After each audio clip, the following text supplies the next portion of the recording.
Wari safu, buru fufufu. Iko namna gani? Karibuni tena zaidi kwa kipindi ya Right Show. Ikikuwa 5 na mimi Masai ya Yesu. Na siko feke yangu. Tulia kidogo kidogo. Mimi nataka kuuliza namna hivi. Wiki yenu imekuwa namna gani? Wiki yangu amekuwa mzuri, pengine yako. Kwanza sasa ile ya mwisho. Sisi ilikuwa hapa hivi mpaka siku ya leo. Nini Mungu amefanyia inaweza sema Mungu ilifanyia mimi hivi na mimi nashukuru zaidi. Leo nyinyi mnashindwa kwa nini mimi ameanza? Ili alasa slai inafatua leaf. Hata ikavumzika kidogo mimi atakuwa hapa. Alafu ikaeleza mimi sijui namna gani. Nikasema sikuji feke yangu.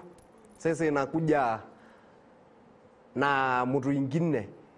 Ile ni surprise. Nataka kuletea nyinyi surprise. Anakuja. Sijui familia watu sijui aianza kujieleza ama mimi nieleza sijui gani mzuri. Wacha nijieleze. Yes ama. Hello. Yes. How are you good people of God? Saseni. Mzuri zaidi. Mimi ndo Jesinta, mkipenda Jesinta Githenya ndio nakuanga na Masai wa Yesu every day kuanzia saa 4 hadi wakati ambapo zinakatika 30 baada ya saa 6 ndani ya show ya Kitimoto. And of course mimi ndio auntie wa mama na mwana. Leo mimi ni mgeni hapa kwa The Right Show. Nimealikwa. So this is how it feels kukuwa mgeni Masai. Najua hata sasa naangalia watu ikitenekeza vikombe ya juice. Unajifanya ioni. Ila anapanga. Ila tu ya nyumbani anakuja anakuwa ya hapa. Na kwani uko mnanga chai ya mgeni? Haiko. Iko wapi? Haiko anakulaga sasa si amemaliza. Afterwards. Okay. Kama mgeni itaboeka ikiata mwenyeji inafona. Oh. I'm hoping we are going to have an awesome show. Ni kweli? Of course najua ni show ya vijana. Na sisi tunapenda vijana. Na kuna vitu vingi sana tunaweza kuzungumza juu ya vijana. By the way. Vingi zaidi. Kwa hivyo isitoke hapo, shikilia hapo. Sisi bado yuko na wewe tukianza.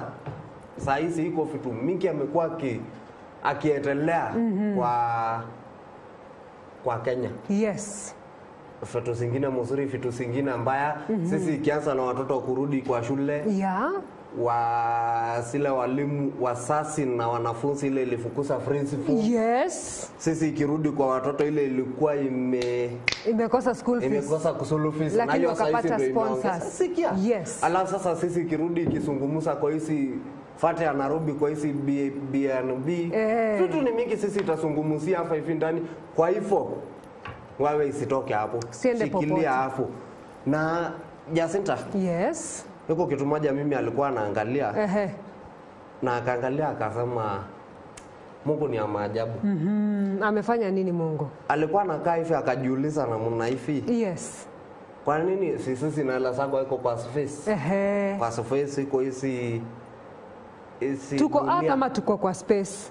Hiyo dunia hapo kwa space. Yes. Na hako na dunia zingine. Ni kweli. Najua planets. Sasa mimi alikuwa anajiuliza kwa nini huko hako na giza najua hako huko. Si maumbile ya Mungu. That's why hatuwezi toka hapa tuende another planet. Yaani tu inakaa namna hivi.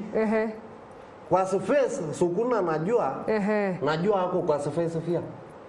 Lakini sasa hatujawahi toka nje tuone venye kuna kaanga. Sisi ilikuwa imeanza na mask. Mask kuna kwanga na jua huwa inafika kule. Na earth pia jua inafika. Lakini huku kwingine kuko na giza. Kwa furnace sukuna jua. Na iko na moja iko na moons ama ni sun. Sasa na sun ama ni moons more than one. Ni Mars anakuaga na 12. Kati ya hizo iko moja anakuaga na 8. So unamaanisha kwamba moon ni nyingi lakini jua ifiki huko. Okay. Kwa hivyo hiyo jua ndo anakausha mahindi. Hiyo mwezi ndo anakausha mahindi ya huko. Hapana, huko hakuna mahindi. Huko tu tupu. Ni stones ndio ziko huko. Wewe unashawahi kwenda? Sijaenda. Hata mimi wewe unashawahi kwenda? Natamani kwenda. Kwa huko pale sisi na Hapana, sijai kwenda. Hi dear viewers, my name is Sylvia Wanja. Masai, yeye unanifukuza show alafu unakuja unafanya unaniambia haiko. Ulikidnap nani? Show. Akaeleza wewe isikuje. Sawa. Sasa hata mimi anaona wewe pale anashindwa. Hata sijasikia vibaya. Lakini hakukuwa anakuwa.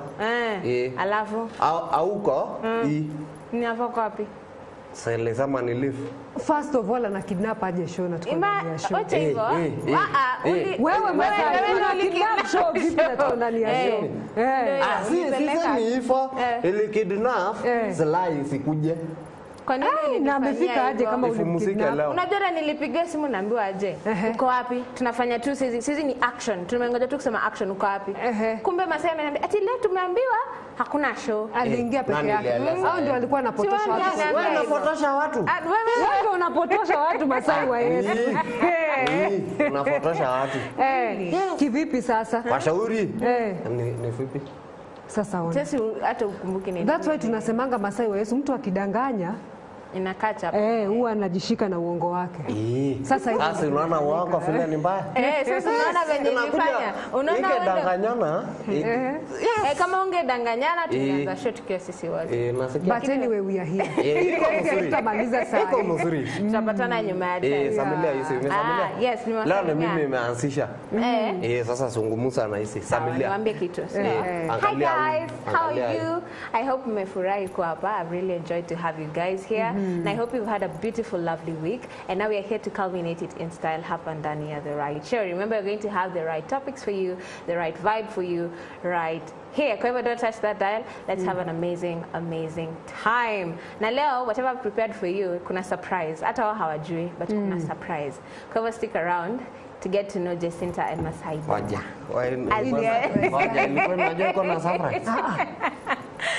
Yes, it's a surprise for you guys. Don't worry. You and our dear viewers. Anakuja ikikuwa sisi fake yetu kama kila mtu. Kama vipi? Sasa unajua surprise ukiambiwa inaharibu. So patience. Lakini ungekuonewa. Si ni kweli? Unajua siku hizi watu hawashtuliwi. Sasa hii ni kuwashtua vizuri. Siku hizi ni hatari. Unaweza kushtua mtu aanguke tu chini. Na ama nimewaprepare. Let's hope it's a good surprise. Obviously it's a good surprise. I got you guys. But kama kawaida tutaanza na the weekly updates of which naona mko mshaanza Masai. Sasa bring me up to speed. Mlikuwa mnasema nini? Sisi ilisema watoto ilifukuza principal na walimu na wasasi. Kwa hivyo shule aendelee na sisi ikazungumza Nairobi BNB na sisi ikasema kitu kingine watoto ambao walikuwa imekosa school fees ndio imefita zaidi kuliko zingine hivyo sisi ilikuwa imegusagusa juu sasa kuna kitu nilikuwa nimepata mkiongea kusujua hiyo sisi ikasema na hiyo hata sijui natoka wapi kienda ikasema namna hivi kwa surface kwa surface ndio dunia zote haiko. Okay. Dunia zote yamekaa kwa surface. Na pia jua wako kwa surface.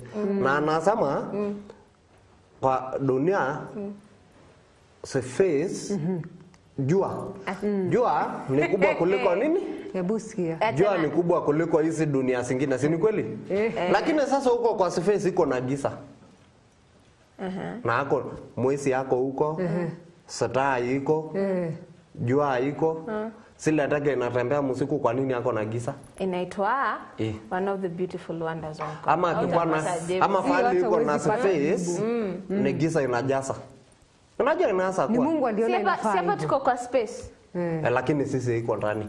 Sasa sisi atatoka giza ndo ataingia. Si giza itaingia stima zitazimwa. Nasema sisi kitua hizi sote ibakia space peke yake. Atabaki hivyo giza. Wakizima stima. Na sauti sukuna. Wakizima stima. Na kwani siku hizi unasoma nini Masai wa Yesu? Kuna watu wanatembea nao. Because ni kama umeongeza sana maarifa. Umeongeza sana akili yako inajua unajua ile laswa is sharpen countenance. Sharpen countenance anasa. Hiyo imenishinda hata mimi. Hiyo ni nini? Is sharpen countenance anasa. What? Sharpen? Mimi nasikia tu nasa. Ikitembea na watu. Mimi nasikia nasa. Ati counter? Iron sharpens another iron. Ungesema hivyo ama uongee kwa Kiswahili tu countenance anasa. Yes. Sasa ikitembea countenance anasa. Anasa. Yaani ni mtu na ingine. Inapatana. Okay, sawa. Hata Najua imetupita hizi najua hizi ni watu imesoma inajua. Sasa sisi imekuwa ikitembea na watu ile inafanya namna gani? Inafanya. Watu ile iko na maarifa mingi. Sasa ndio mimi anaongeza maarifa sanasa singine. Okay. Hata sisi ilikuwa imeelezana ifafute fali ni katikati ya dunia. Katikati ya dunia. Alafu ichimbe. Sisi akichimba, akitokelea safari ile nyingine ona kama anaanza kuanguka. Yani you've been thinking outside the box in short. Sisi ilikuwa inataka overthinking sipo. Hiyo yake imeenda sana. Ilikuwa hata inataka isungumuze na government. Ieleze ifuatie sisi mashini ya kuchimba. Haiko. Hakuna mashini ya kuchimba dunia ati muende huko chini. Hiyo haijatengenezwa bado. Alafu sasa anaanza tumia jembe. Mkitamba na achana nayo. Jembe utalima aje mawe? Na sururu. Na hata iko ile ingine chuma ile ya kutoboa mawe. Sasa anaata na naso. Kama hapa ni dunia. Kwa Kenya sasa hapa ni Kenya katikati. Sisi ichimbe. Ione kama ikitokelezea huku chini inaanza kuanguka. Wacha tuue hizo ndoto sana. Hiyo haiwezekani. Kama ulikuwa umejisetia hiyo 2024, that one is impossible. Na kwa nini maji ya mwagiki? Tulisema set realistic. Yes. Na kwa nini maji ya mwagiki? Gravity. Science. Forces. Tutakutafutia mwalimu wa physics. Atakuexplainia vitu sababu sisi wengine sisi ni wanahabari hatuna na unajua ilikuwa nasema ilikuwa imekaa hivi kazungumza ikikuwa na kikundi hiyo sisi inakuwa chama cha wazee. Nikasema namna hivi. Kwa shauri iko fali nyingine anakuaga na giza mingi. Na fali nyingine ako na giza kidogo.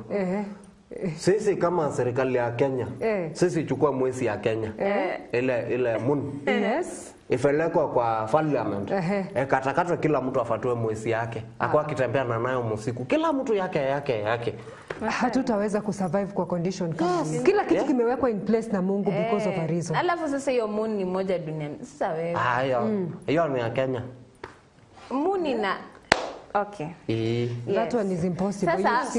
Ni vile jua hata alikuwa ngumu kidogo na ndio sisi angegawana amungekuwa na muziki. Hata hii ya moon usiendelee kuifikiria sana. Hiyo sisi ile itafasua. Unajua si moto anatoaga moshi atafasua. Anyway, sasa jana there's something interesting niliona na nilikuwa nataka kushare na you guys. Nilikuwa naelekea nyumbani na unajua ile harakati ya kungoja matatu zikuje upande wa nyumbani overhear conversation happening somewhere. So the person alikuwa anapeana hiyo story alikuwa anasema there was a particular parent like mzazi alikuwa unajua mzazi hawezi kubali kusema ajui kitu. Kama umeona hizo videos za TikTok mtoto anauliza mzazi swali mzazi ajui jibu alafu anaanza kumpigia kelele wewe au kujui ni nini na ninalipa school fees lakini anamgeuzia lakini nijua jibu ni gani. Sasa mzazi alikuwa hivyo. So mtoto alikuwa ule mtoto wa kumchallenge na maswali. So anatafuta swali ngumu, anamuuliza, mzazi anajibu, anauliza, anajibu. So this whole time mzazi amekuwa akijibu. Jo alikuwa na hiyo ujuzi lakini ya mambo ya local, hakuwa na ujuzi wa beyond. Sasa siku moja mtoto ametoka shule, amekuja kwa excited akakuja akamwambia babake, sasa dad niko na swali. Dad anajua mimi nitakujibu, uliza. Akamuuliza which country is next to USA? Baba alijibu sasa nini hapo? Baba alijibu USB. Naseni. Kwani sisi akitoka kwa air na hata kwa nini? Si ndio? Huyu ndio wewe ungejibu hivyo. Ndio huyu mzazi yako. Huyu mzazi yako. Akasema USB. Sasa mtoto alireact aje? USB. That USB. Which one is this one now? Na si ni kweli. Kwa Sauri sisi akitoka air na hata sio every time. Naona sasa kwa Kenya yule ya Kenya na sisi semaki USK ya Kenya sasa. Sasa sasa tuchanganya wewe ya Muganda hata iruo mzazi wewe uko nje ya Muganda ni USU. Yes. Unafaa kurudishwa ile shule ya na Tanzania ni USD. Ni hivyo. Ni vile sisi watu sa hizi nyeusi yekage US. Mnaekanga sisi naeka hiyo ya mwisho Kenya, Tanzania, Uganda. Kwa sababu tuko kwa in the United States. Yeah, hiyo ni continent tofauti. Tuko sasa a different continent. Sasa hizo hiyo USB ni ile country anaitwa Burkina Faso. Anaitwa USB. Unaona? Hiyo iko Afrika. Kwa Amerika hapo kanto. Afrika. Kutoka lini Masai? Iko huku kwa. Hata ungesema Mexico. Si ndio hiyo? Hiyo sasa ni USM. Hapana. Wacha tuachane nayo. So it's too difficult. Lakini ni hivyo. Aje? Hapana. Hivyo abukudu sinafuatana hivyo. I apply in every situation. Kwani nyinyi mlisomea shule gani? Sasa kama ulisomea wapi? Si yetu. Wewe ndio uko kando, wewe sisi tuko kimoja. Hata kwanza ulimaliza hiyo shule. Karibuni sana kwa mustasari ya saa hizi. Mkate hiyo story. Nataki kuongelea. Sasa ilikuwa kitu kingine anasema serious matters na Airbnb. Oh yes. Hata si Airbnb pekee, it's the high rate of femicides in the country happen. Na kama umekuwa keen enough ama you are a social media person, umepata kuangalia na ukaanza kuona the things that are rising. These cases zenye zimekuwa so rampant. Like leo unasikia bibi alikatwa kichwa sijui wapi. Kesho nani alikatwa sijui nini wapi. Like the rate of femicide imeenda juu and it is really alarming. So I would say it's high time we rise up as a church to pray for the current situation. Alafu in a position to like exercise some security measures. Na kama ni wewe uko na hiyo impulse ya kuua, seek God. Kwa sababu it's not the right thing to do. Alafu also on that I think Sly as much as you know wakati mwingine watu wanawezaona vitu nyeko kwa mtandao, people are driving big cars, a lady at 21 is earning $1 million shillings. So sometimes see pressure yenye watu wanaona I think what we suffer from sana kama vijana ni peer pressure. You want the eat life. Alafu sasa mnajua mkikaa hivi kama vijana mnasemanga ati maisha Kenya ni ngumu hata tupati kazi. So because of that mtu anakuambilia you know there is a way you can make easy money. Alafu naambua do this ABCD. Hence we have such cases zenye you know when you do something illegal of course the consequences sometimes it catches up with you. But that to say I think we need also to be very careful na ile stream of income ya watoto wetu. Yes, we had Apostle John Kimani akisema hivyo jana kwa service akasema that mtoto wako akija na magari makubwa nyumbani ask yourself how mtu iko na miaka 18. Yes. Sasa hizi imetoka nyumbani December. Mwezi ya pili inakuja na majina ya magari. TX. Motorola. Motorola ni simu Masai. Gari ya bula sasa mimi jina ya gari.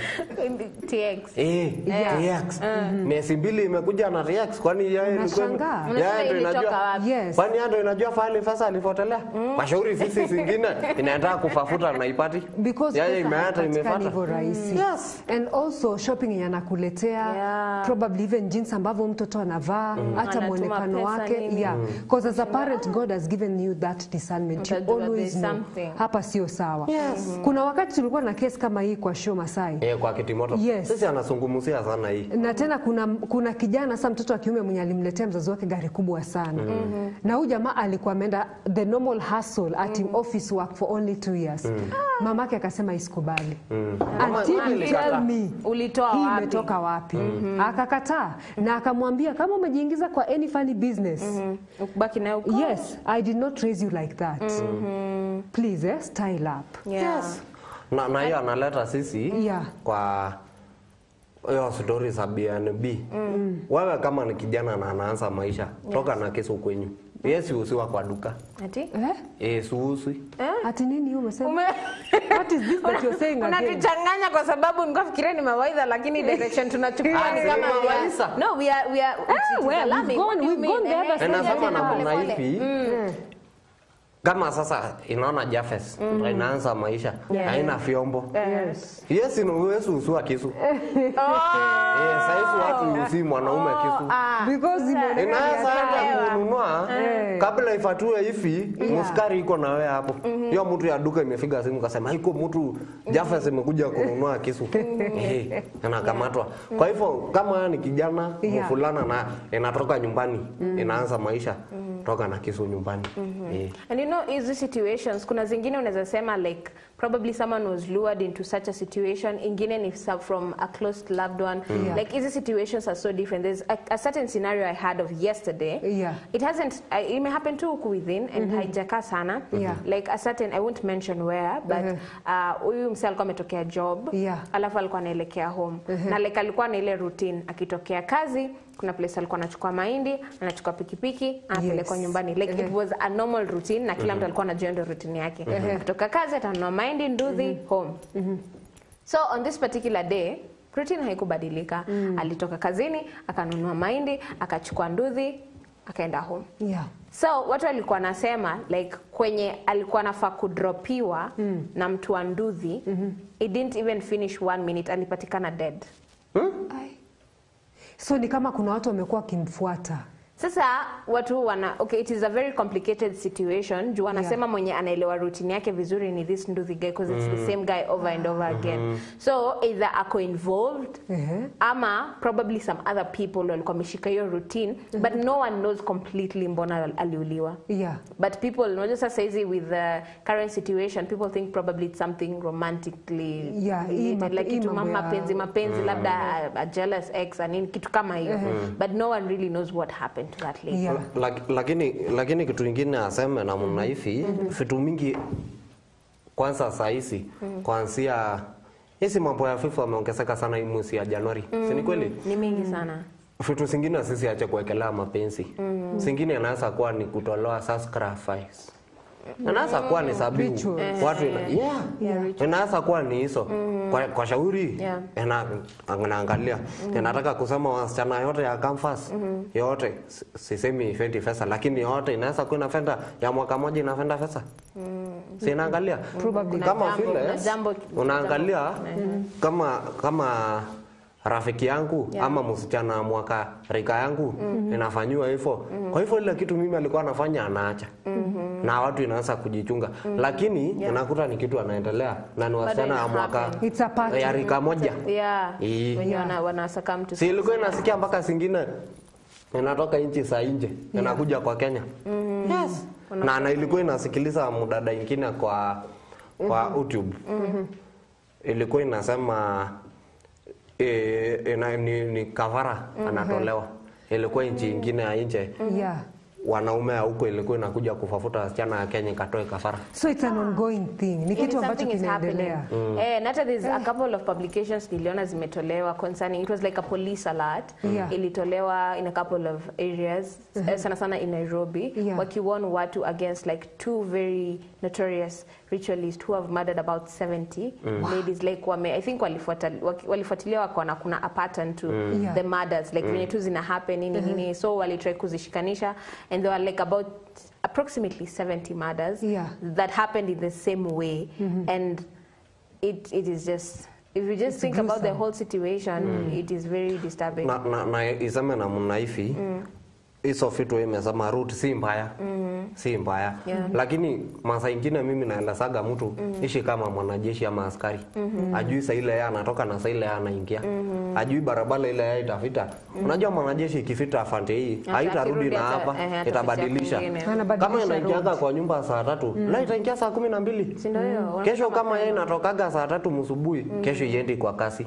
Kwa hivyo yesi jua masaa yake. Yesi fuatililia Na kumekuwa na vita kali sana online kuhusu who is to blame for the murders. Is it the gentlemen who are doing it ama the ladies who are vulnerable enough to let people in? Na mimi I will say everyone has a part to play. Everyone has a part to play. So if it's the gentlemen know how to respect ladies. If you have an impulse that you feel like, I feel like, you know, kudunga mtu kisu ama probably amenikosea na nashinda na agent communicate, I want to do things physically. Go seek help. Kuna therapist, go speak to your pastor if it's a spiritual matter. There are many ways you can find a solution other than taking someone else's life. That is a value. There is no reason whatsoever in yukonayo enough to prove you taking someone else's life. That is not how things are supposed to work. And for the ladies as well. Hadi niliona kuna mtu alienda live on TikTok na alikuwa anauza this a defense kit. Iko na pepper spray, iko na teza unafanya hivi mtu anapigwa shock. Like for personal security. For personal security. If you're in a position to get that, probably kuna mtu mwenye haizi fika home mapema. Kazi yake ina demand atoke 8 usiku. Probably that's the earliest anaweza toka. Na sasa tuwezi kukwambia quit kazi, that's your livelihood, you know. So, if you're in a position to get that safety kit, get it. Alafu, pray for you. Pray over your life over and over again. Na pia if you're in a position, usiende home peke yako. Like, you can find a squad probably. Mnaenda pamoja. Na pia, they were also emphasizing, like, if you're going somewhere, make sure you let people know. Let people know beforehand. Like, na ukiona hauna hiyo nguvu ya kuambia watu kwenye unaenda, then whatever you're doing is not right. So stop it. If you can't disclose and say ninaenda hapa na hapa, meaning there is an ulterior motive to what you're doing. So set yourself no joy. If I can't disclose where I'm going, then wherever I'm going and whatever I'm going to do is not the right thing. However, withhold yourself. But if you're going to the right place, probably unaenda mahali. Let people know, be it your parents, be it your family, just let people know, your friends, so that if anything happens, they can be able to track and follow through, and probably watakupata ukiwa alive. Na kitu ingine, kama wewe anaenda kwa fahali, kama ni fahali mpya, kama sasa vile mimi alitoka kwa Narok akakuja hapa kwa Nakuru, ni fahali mpya. Na inaenda kufuatana pengine na mtu ile wewe ijui. Hakikisha vile wewe imesema ieleza watu. Wakisha ile kitu anaitwa namna gani? GPS. Kwa simu. Tumia watu hizo location file wewe iko. Ndio indicate tuko hapa. Na acha akaa hivyo ikikuwa one. Kwa shauri kitu yote ikitokea watu inaweza fuatilia na ifuata wewe. Alafu there's this other issue. Niliona of a certain murder that happened. Alafu a friend was posting about it na like minutes before she was murdered, alikuwa amempigia simu. So that comes again to story now. I know it's a new year and people are really working towards bettering themselves. Na kwa resolutions kuna hiyo story ya cutting off certain people. So probably huyu mwenye alikuwa na the victim who was calling alikuwa na hope that umse atamsaidia.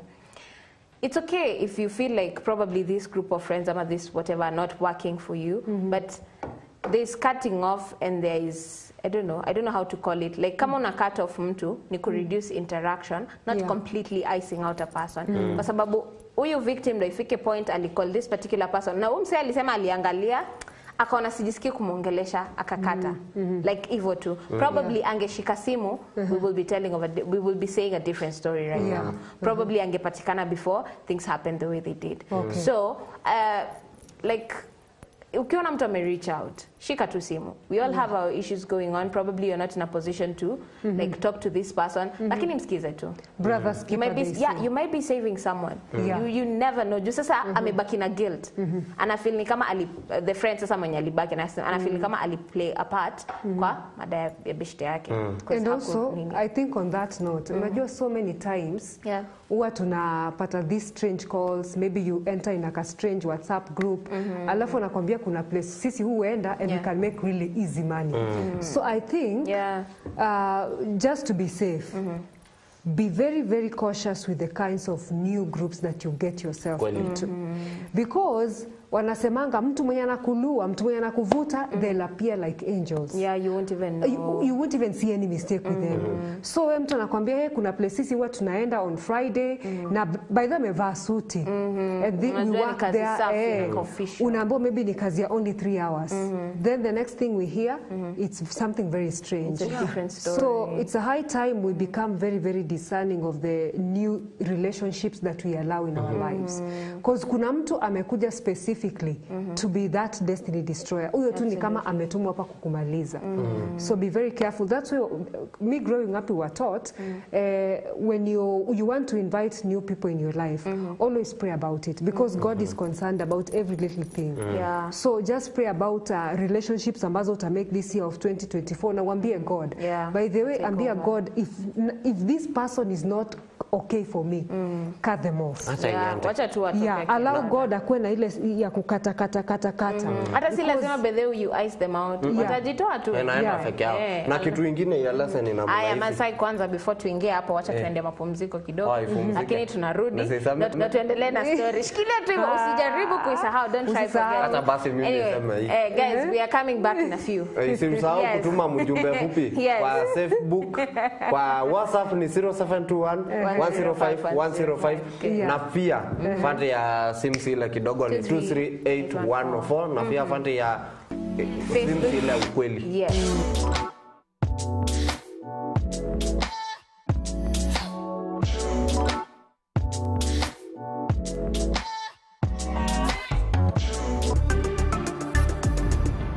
MBCI Television, transforming lives. We must wake up as Christians and do God's business and do it well and give because of God's kingdom.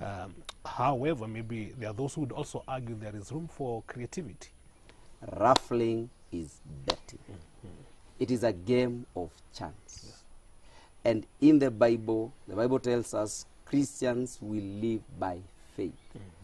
There is a definite way the Lord wants us to acquire anything that we want.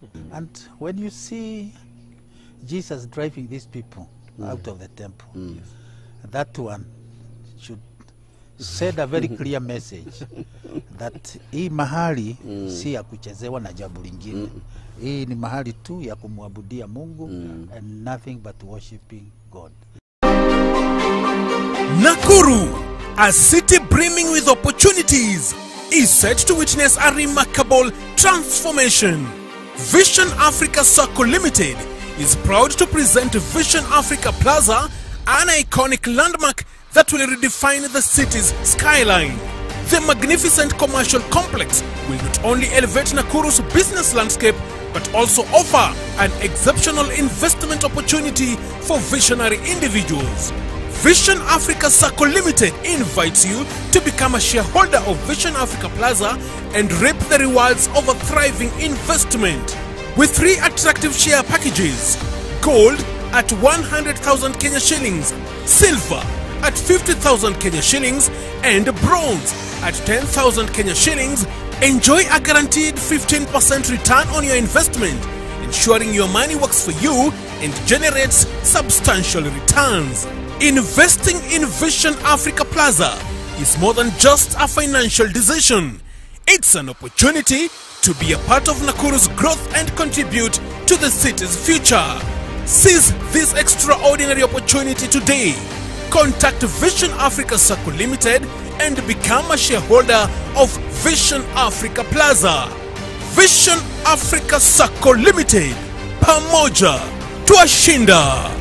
Embrace the world of compassion and care at Goshen Medical and Technical College's School of Nursing and Health Sciences. Our school offers a variety of programs tailored to your heartfelt calling. Whether you aspire to be a Kenyan registered community health nurse, specialize in perioperative theatre technology, promote well-being with community and nutrition, provide guidance with clinical counseling, manage health records and IT, or strengthen your foundation in essential subjects, our programs are here to guide your path. Our programs are accredited by NEC and CDAC and Nursing Council of Kenya. A minimum grade of C- or higher is required for diploma courses, D plain or higher for certificate courses, and D and below for artisan courses. We also offer bridging classes for English, Kiswahili, Biology, Mathematics, Chemistry, and Physics, allowing you to choose the path that fits your career aspirations. Visit our campus today or call us at 0750 264 044 or 0723 047 468. For more information, check out our website at www.goshencollege.ac.ke.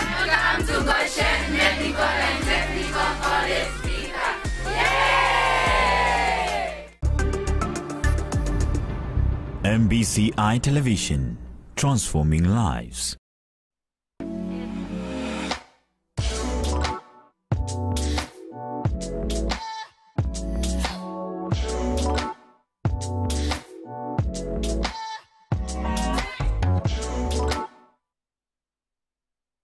Okay, welcome back, guys. Remember, this is The Right Show with me, Sylvia Wanja, and Sasa jina yako. Wewe si samaki na Kiswahili. Sisi Silvia Wanja. No, naitwa Silvia Wanja wewe. Masai yes. Yes, na pia tuko na the beautiful Jacinta. Sasa before tuende break nilikuwa nimemention na nikasema we have a teeny tiny surprise. Mimi niko na surprise for the viewers na you guys. Okay? Kuja na tin. Inasema. Anasema small, yani kidogo ka surprise. So inasema tin. This is Masai. Teeny tiny. Ni kama teeny tiny. Ni kama kadogo. Ni Kiingereza hii. Nyingi nachanganya mimi lakini. Hiyo ni Kiingereza ya England. Sisemi kitu sisungumuzi. Kwa nini? Vile anaona vile nyanya anachanganya mimi. Hapana, tukuchanganya shwali. Si imesema ati. Sawa, acha tuseme basi ni kadogo, ka surprise kadogo. Mimi bado iko hapo kwa tini. Ni nini mbaya? Toka hapo kwa nini? Sitoke kwa tini. Toka. Anyway, so today's show. Tutambia tini. Utaenda nazo mbili. Unataka tini unataka peke yake. Tabu. Nana ile ilikuwa inakaa Mungu hivi. Ile ya kukunyia nini? Chai. Nataka hiyo. Haya, sawa. Tutakupatia. Na wewe anataka ile tini. Sisi alikuwa anaweka mgali chini, alafu kafuniko kingine, alafu boga beba hivi. Alafu nabeba hivi. Unataka ya kala? Red. Ya Manchester United. Ndio. Sasa kwanza wewe ni fan wa football. Na kuna AFCON inaendelea. Ni jina. Unajua anything kuhusu AFCON? Unajua tu ya Manchester United. Sasa wewe unaacha kwenu ni goalkeeper ya Manchester. No, wacha tuseme hivi. Unaacha kwenu unaenda kungangana na Manchester huko. Hata juu ni nini na happen kwa AFCON. Usio mzalendo. Wewe, you don't not patriotic. Hata mimi ni Patrick Musuri. No, I'm so disappointed. I'm Patrick. You don't have any. You are Masai wa Yesu. Yaani nilikuwa nangoja ni sawa, hata sijasikia. Sawa, yote. Mimi ni Gor Mahia. Nilikuwa fikiria utatupea updates. At least amesema ni Mufila. Si kuna hiyo AFCON. Umefuatilia hiyo kweli? AFCON ni ya Kenya. You see, Africans wanakuwa interested na what is happening out there. Ya huko ndani hataki nieleze kama AFCON ni ya Kenya. Si ni ya Afrika. Ni ligi ya mpira ya Afrika. Basi hiyo sijui hiyo timu. Utaenda kuangalia team ni kama UEFA. Hata hiyo sijui. Hizo timu za mpira hizo inaitwa hizo mtu ya Mungu. Mimi ndo hata sina information lakini nazimention hadi na jina. Masai tumpe home. Mimi najua Manchester, Chelsea, Arsenal. Sasa homework. Sasa WAFCON amejua leo na UEFA. Hizo ni 5. Hapana. Tukusaidiaje? AFCON na UEFA si nini? Ni hiyo competition. Wenye. Wacha afanye nichanganya. Tunakupea homework. Next week wewe ndo unatupea updates za AFCON, utatupea statistics. Sasa nyinyi nataki nilale kwangu. Ndio nilikuwa nikianza kuona mpira kama watu wengine nasikiaga. Mimi hata kuona game. Si ndio hiyo itabidi ufuatilie kuja tupe updates. Jua huwezi jua ya Manchester. Manchester hata before tuanze weekly updates Jacinta alikuwa anaingia kilia. Tumefika hiyo kati. Tuko show na game inaendelea. Anaambia Manchester tumegongwa 3-0. Umejulia wapi na tuko show? Alikuwa depressed. Lakini ya Kenya they know nothing. You skia now? Gor Mahia. Naona Gor Mahia. Imefanya nini? Itaenda kucheza na AFCON. Sasa haya. This one is bigger than us. Hiyo sasa ni assignment yako. Utaenda nyingine. Si unapenda kuongeza maarifa? Hiyo enda Google. Hata watch kwa YouTube. Bas, kuja tuambie. Utuambie ni teams gani zimeshindwa, ni gani bado match haija happen, wamefika wapi. Thank you. We shall hold you accountable next week right here. Anyway. Sukuji. Utajipata tutakubeba juju ama hata tutakuja tufanyie show kwenye utakuwa. Kwangu. So guys, sisi tutakuwa imeanza kufafuta nkisho. Unapata wapi na Januari? Atatuma lekona. Lekona anataka kufafuta. Where is the money? Lekona si lazima sisi kuwa na pesa. Siwahi najua. Si lazima sisi kuwa na pesa. Okay. Wezi wa mifugo wanakamatwa sasa. Sisi ni wezi. Si wezi. Watu ya kufafuta. Kutafuta aje? Ni kuiba. No, nimishi kumwambia. Si wizi. No, that is stealing. Unachukua kitu cha mtu bila ruhusa. Lo yangu kuja. Hisi inaniharibia jina, inaita mimi mwizi. Nimesema kufafuta. Sawa, utafafanua zaidi. Aya, so I try to get to the surprise. Yeah. So today's show is about you guys. Yeah. Sawa sawa? Si tutakuwa na nyinyi, nitakuwa na nyinyi. Lakini ni kuhusu nyinyi wawili. Sawa sawa? Angalia. Getting to know. Nataka kutujua zaidi. Bana hajui mimi? Kwanza makabila ameisha. No, mimi nakujua lakini viwa pale home hakujui. So tunataka wajue Masai wa Yesu ni nani. Na pia tunataka wajue Jacinta Githenya ni nani. Sawa sawa? Na pia leo kuna surprises nyingi. Towards the end of the show, there is another surprise, amazing surprise that we have lined up for you. Inakuja. hapa. Tukimaliza show. Sisi kimaliza. Uko mwisho. Kwenye nini zinakujanga meet the HR, na so safi. Kuna a little surprise for you guys. So make sure you stick around till the end. Ndio uweze kupata hiyo surprise yetu. So, let's just get started. Sawa? Kaje nataka kuuliza mimi maswali. Nyinyi wawili. Sasa ingeeleza mimi hata ikafafute mwanafunzi kaa hivi kama mimi mwenzako. Katika shule ile Mkenya ile. Hakuna Mkenya hiyo. Mkenya ya kuangalilia hapa. Hakuna Mkenya. Ndio maana nakwambia ilikuwa surprise. Nilikuwa nataka ni wa ambush tu hivyo, mpeane majibu peupe. Hakuna time ya hata KCPE hii inaelezaga watu mtihani atakuwa tariki fulani. Si exam. Hata uzuri hata exam sometimes ukisoma sio zote zenye umerevise kuja na ama hata surprise card. So ilikuwa unaletea surprise card. Na mtu anakuja anaambia shikeni mfanye. Na ulisurvive. Si ulisurvive. Siku nyingine Gojorofi alikuja kwa mimi alipaswa. Alipata 4 out of 25. Alipaswa. Ulikuwa umejaribu by the way. Favorite subject yako ilikuwa gani? Hesabu. Na ulipata ngapi? Uliza sisi wa maswali. Hesabu na Kiswahili na Kisungu. Inataka sisi jibu na Kisungu ama Kiswahili? Yote tu. Chagua moja. Kwa English. Kiswahili. Changanya. Sawa. Sanifu. Sawa. Haya. Okay. So sasa mkuuliza maswali. Niko curious yenye uliuliza. Okay, anyway. So nataka mtu ambie mna prepare aje kufanya radio show yenu? Kitimoto. Kwanza tuanze hapo. Kitimoto ni kuhusu nini? Okay. Mwalimu, nitangulie. Sasa najua mimi hata sijui. Haya. So basically, msikilizaji, Kitimoto is all about education and entertainment. So what we do, huwa tunaletea watu experts tofauti. Yeah, so this is what we call edutainment. So kuna wale experts ambao watakuja kama ni madaktari on Wednesday, on Monday tunakuwa na mchungaji, Friday tunakuwa na wasanii. At least so that you, as much as you're pursuing your relationship with God, pia ukuwe na maarifa ya hapa duniani. Because we realized a lot of people wako na maswali that they need to ask that psychologist, lakini they don't have anybody to go to. So lengo kubwa kabisa show Kitimoto ni kuhakikisha kwamba as we are entertaining you na nyimbo nzuri kabisa, because najua inakuanga ile wenye watu wanaanza job kuamsha wasee. Pia you're getting more and more information that can help you. So we have something for every single day. Ama vipi mwalimu? Ama tukwangi show moja. Ni fila yeye masama ni hivyo. Sio kesi na sifungusi. Fila yeye masama ni hivyo. Sasa ulijipataje unapenda radio? Masai.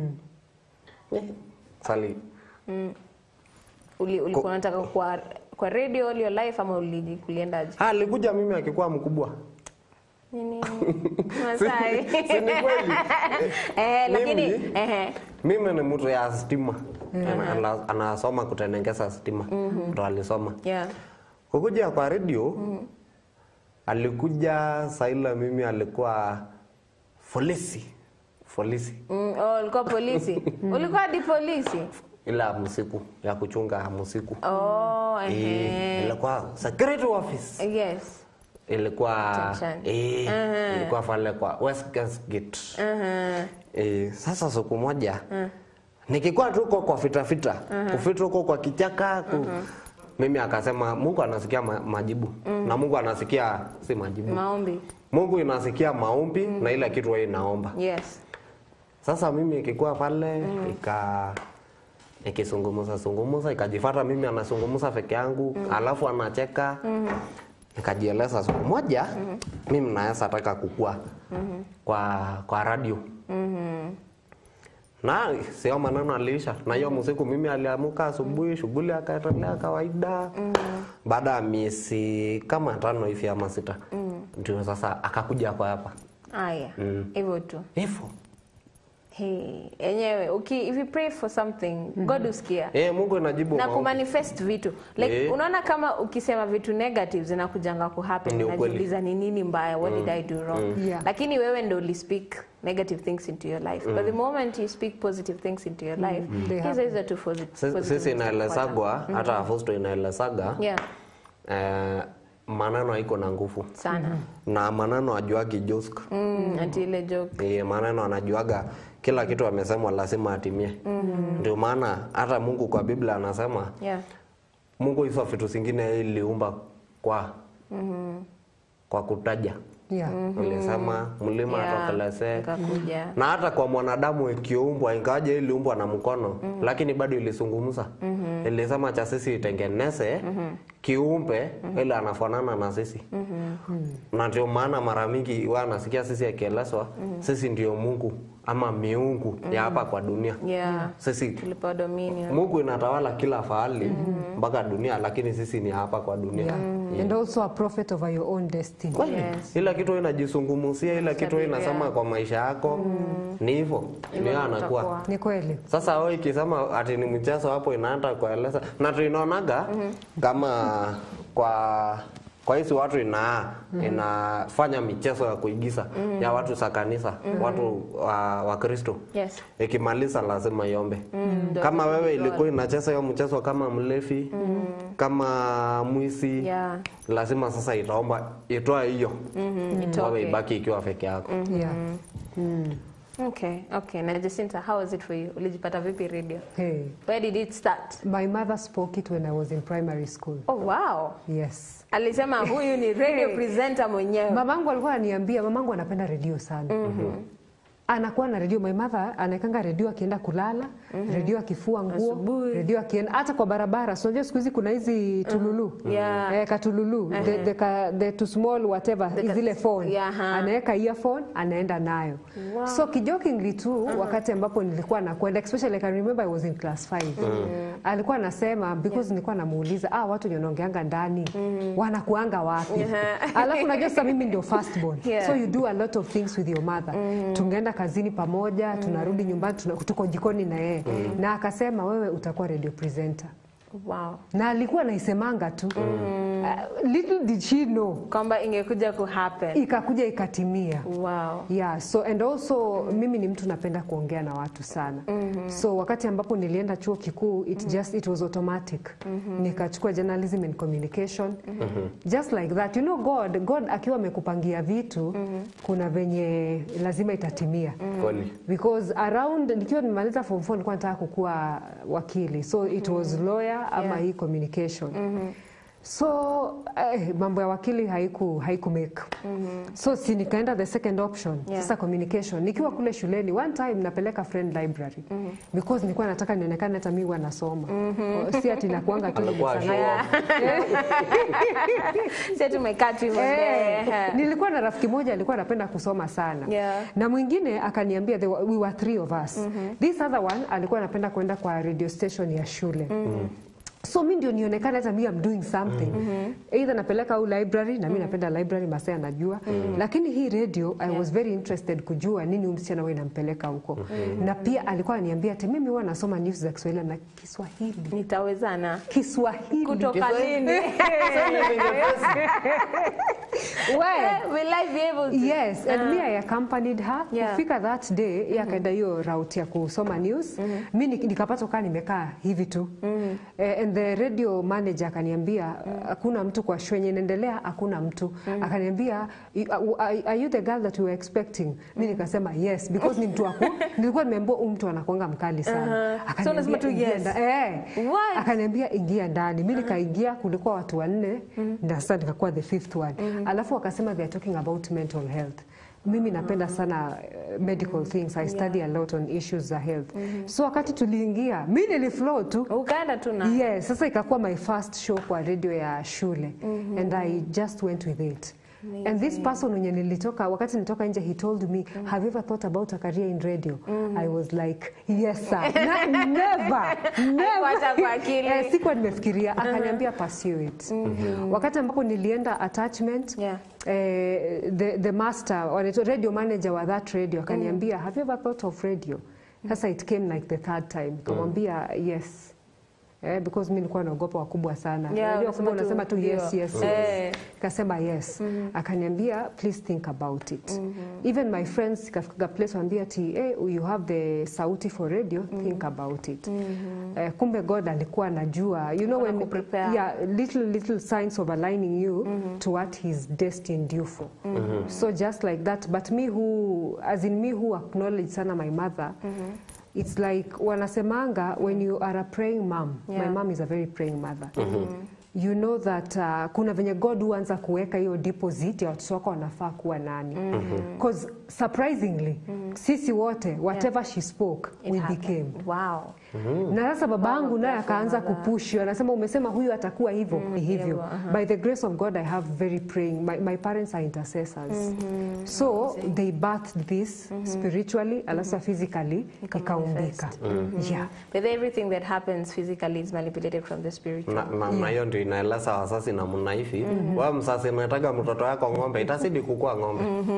Ila kitu hakuna sukanya itaacha kukua ng'ombe na hiyo inaita yeye ng'ombe. Ni ukweli kabisa kwa ng'ombe. Ikiendelea ikisema hata walimu, hata niseme mpaka walimu. Walimu wewe mwenye inaeleza mtoto ya msasi mwingine. Wao ni mjinga Yesu kushika kitu. Kusema mkweli kama wewe haitabadilisha hiyo maneno, hiyo mtoto itabaki kuwa mjinga. Kwa hivyo Kenya iko na boma mingi sana, iko na ng'ombe mingi. Lakini sisi ile ya kulia ni ng'ombe watoto inaitwa ng'ombe. Kama wewe ni msasi na unasikiliza, badilisha hiyo. Acha kuita mtoto ng'ombe. Hata iko singine ni mjukuu inakaa kwa nyanya yake nasikia inakuwa tu mjinga kama mama yako. Isisema vitu kama hizo kwa mtoto kwa sababu kwa shauri hizo vitu anajitenengeza ndani. Alafu kila kitu yenye huwa ina happen like kama sana sana ikikuja ni kwa career path kuna mahali huwa ina root from like unaona sasa hatukujua all that happened, the fact that it was spoken into your life, the fact that you spoke it into your life na ikakuja into being. Kwa hivyo at least watu wenye wako home kwa hivyo wakiwatch wana feel encouraged, wanajua the chenye mama anakuambia ama chenye mzazi anakuambia iko na root, so believe. Na pia pray for yourself. Na pia wewe with Masai's case you manifest it so that it can happen. So Masai, hebu tuambie, your first time ever on radio, how was it like? Jacinta, we are coming to you. Umesema Jacinta inaweza sema unajua kuna jambo. Do you have hours? We are here for it. This show is about you guys. We are here for it. Si mwalimu nizungumze bwana. Hao watu wajui historia yetu. Kidogo. Nazungumza kidogo alafu nikuachie. Mara ya kwanza mimi pia ni mtu napenda sana kuzungumza na watu, kucheka, furaha. Unajua ile mimi hata sijui kwa nini wasasi yangu yuko yaka Masai furaha ya Yesu. Furaha na kuaga hapo. Mimi kuzungumza anajua. Sasa ile kitu tatizo alikuwa siku kwa najua sasa ile anastahili kuzungumza na sasa ile mimi anastahili kunyamaza. Wewe unaongea tu ikiendaka. Anaongea. Bara si watu inasikiliza. Na nyinyi imefungulia radio ndio isikilize. Kwa nini mimi ni nyamaze? Kama ni kuzungumza, nilikuwa nazungumza Jacinta na baki imeangalia mimi. Sasa najiuliza sasa huyu what do I do about this? Endelea hapo. Hii ndio inaweza sema experience. Lakini siku ya kwanza mimi ilikuja ilikuwa na ile inaitwa sijui sema ni moshana ama kiarele. Nisikike. Na nilielezwa ni kuanzia saa 4. Sasa saa 3 mimi alikuwa hapo. Na mashindwa. Hii masaa kwani harakishi saa 4 afike. Lakini saa ile alifika saa 3 na dakika 55. Na kaanza kusikia kama nitaeleza Jacinta na mkubwa ile ilikuwa ya radio. Hata mimi hata nyumbani yako kwa amejipanga. Lakini mimi aliingia na ilisikia watu ikisema ku blend. Sisi ilimlet na Jacinta na ni hivyo. Sasa kwa hivyo vingine kama mimi alisumbua sijui itaeleza vipi. Sitachoma mwalimu, unajua na kuheshimu. Kusema mkweli. Mkweli sikuchoma, si kweli? Sema tu kweli. Hii hata nita address msikilizaji.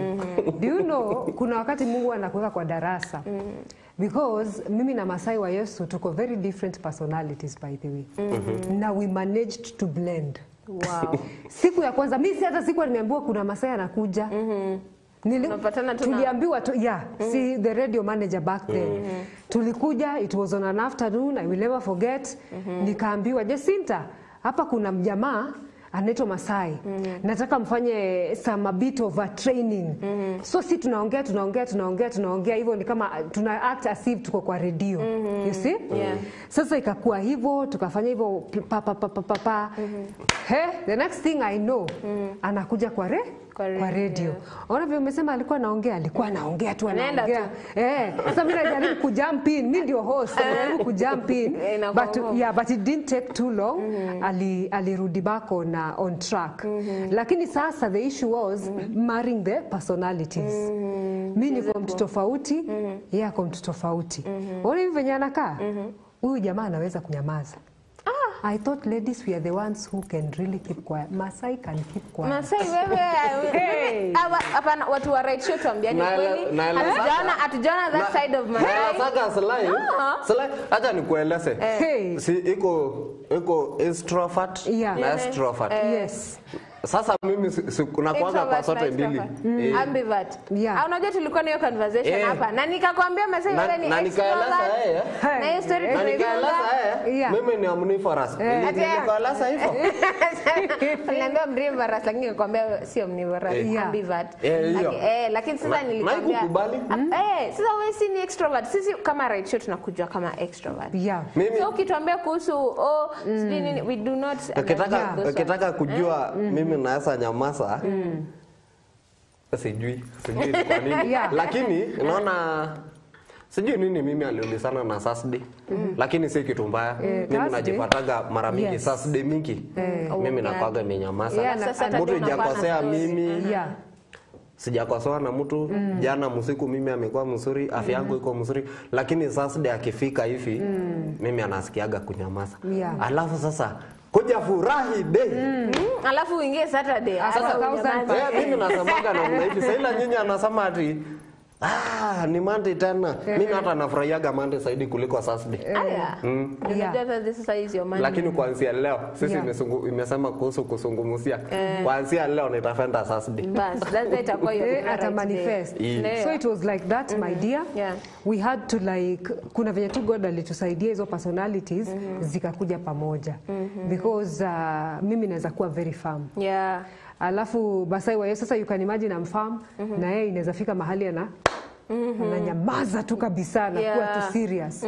So by the grace of God tukaenda and we knew each other and tukajua strength ya mse na strength yake yangu, weakness. Of course haikuwa, it was a rocky start as they say. As they say. It was a rocky start. Sasa tukaenda hivyo tukaanza kupanga vipindi pamoja na ikawa ni history. In that saa hii kitu ambacho najivunia sana ni kwamba sisi ni wale watu ambao venye amesema kuna ile chemistry ya radio. I did not know how it was going to work out because mimi nilikuwa nimefanya kipindi for like almost 2 years by myself. So you can imagine bringing in another person inakuwa ni kitu kigumu kidogo. Lakini sasa ilienda ikaflow. For anybody who is inspiring ama aspiring to become a radio presenter, omba Mungu sana atakusaidia kuwa na mtu ambaye you can have that chemistry together. Kitu kingine alikuwaga anasumbua Jacinta. Ni kama Jacinta haijaipata ile mtu ya kukubali kila kitu. Mimi anakuaga mimi maumbile yangu nila mtu sijui kubishana. Sasa unakubali. Wewe umesema hivyo na anafurahisha wewe? Si ni sawa. Kwa shauri kama ni kitu hata mimi natafanya ni sawa. Lakini pia kama ni kitu wewe nataka kufanya na mimi sitaki nitakwambia sawa. Lakini wewe atafanya peke yako mimi sitafanya. Sasa imagine. Na mimi ni yule mtu mwenye napanga everything. And I want you to chip in. We are doing this. Anasema tu sawa. Sisi tasungumusia ni sawa. Mimi si kwa radio peke yake, maisha yangu vile mimi haiko. Mimi ni sijui kubishana. Kama imesema hivyo ni sawa. Kwa hivyo hata nikikwambia Masai ruka kutoka kwa meli ingia baharini utasema sawa. Nitasema sawa lakini sitaruka. Sasa ndo anataka, mimi sitaki.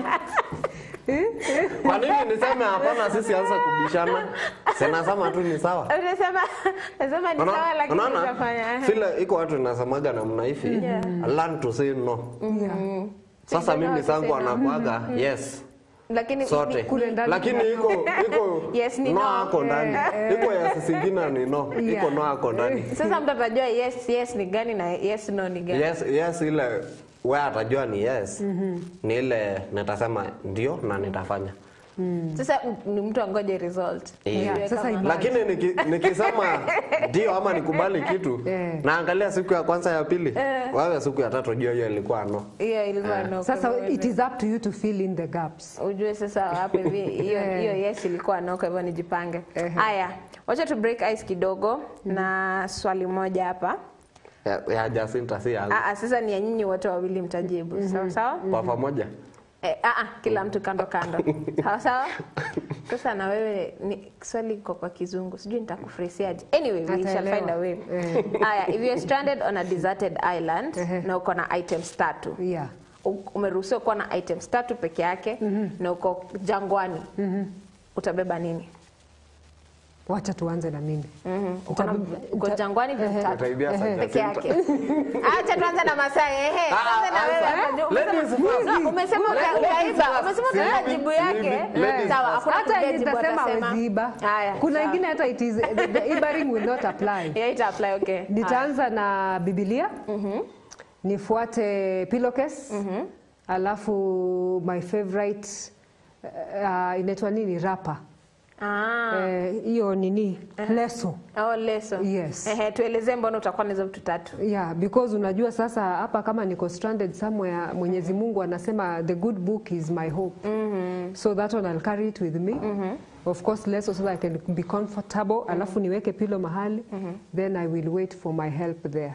Yes, and you see hata unajua Hagai wakati things were wakati ambapo things were not okay, mama ya Ismail. You see Mungu alimpata wapi? Alimpata huko jangwani. So my thinking has always been that. Amazing. Masai? Hiyo swali sijaifikiria na sasa. Vitu 3 peke yake. Kitu ya kwanza uko jangwani. Na bebe shuka. Na njara. Kitu ya kwanza ni kweli. Kitu ya kwanza ni kuenda na Mungu. Kitu ya pili ni njora. Ila inasema. Sasa kitu ya 3 sijui ni nini. Chakula. Maji. Mimi napenda maji sana. Maji. So maji, njora na Mungu mbele. Najua kwa jangu asiko mnyama. Yeye kukaa njaa bana. Haiko na njora. Na una gani? Haya, sawa. Swali lingine. Kama unaweza talii mahali popote duniani, just one place, unaweza enda wapi na ni kwa nini? Siwe ndio tourist. Hiyo hata inakuja kwa. Uko Tanzania, uko Australia, uko sijui wapi.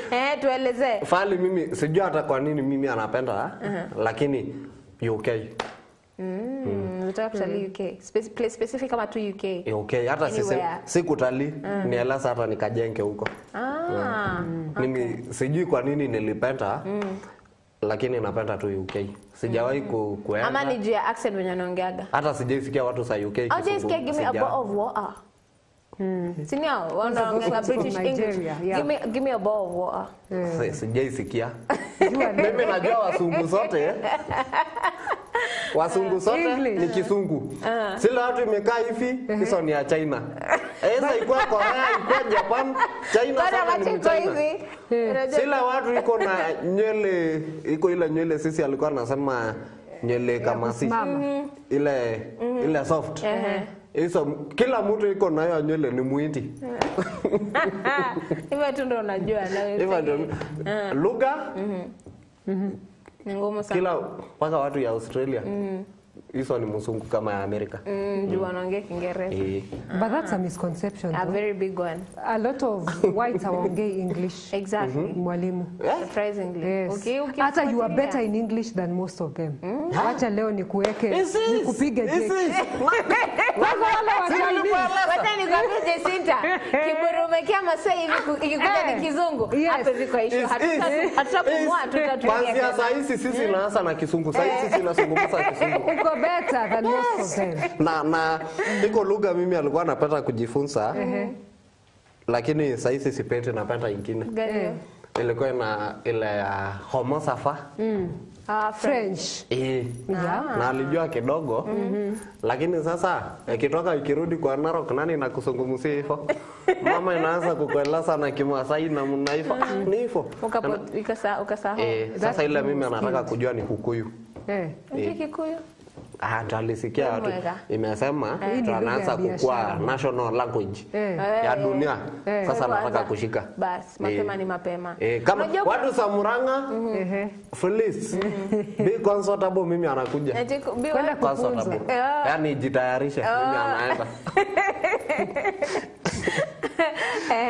As for me, mi napenda so many countries, UK being one of them, but sasa priority inakuanga Israel. Because of the biblical history that it carries. Yeah, natakanga niende nione penye grave sites ya Jesus, natakanga nijue msalaba ilikuwa wapi, and of course hekalu hata kama ilikuwa demolished a long time ago. I feel like it carries a lot of history and I'm a history geek, so Israel is the place for me.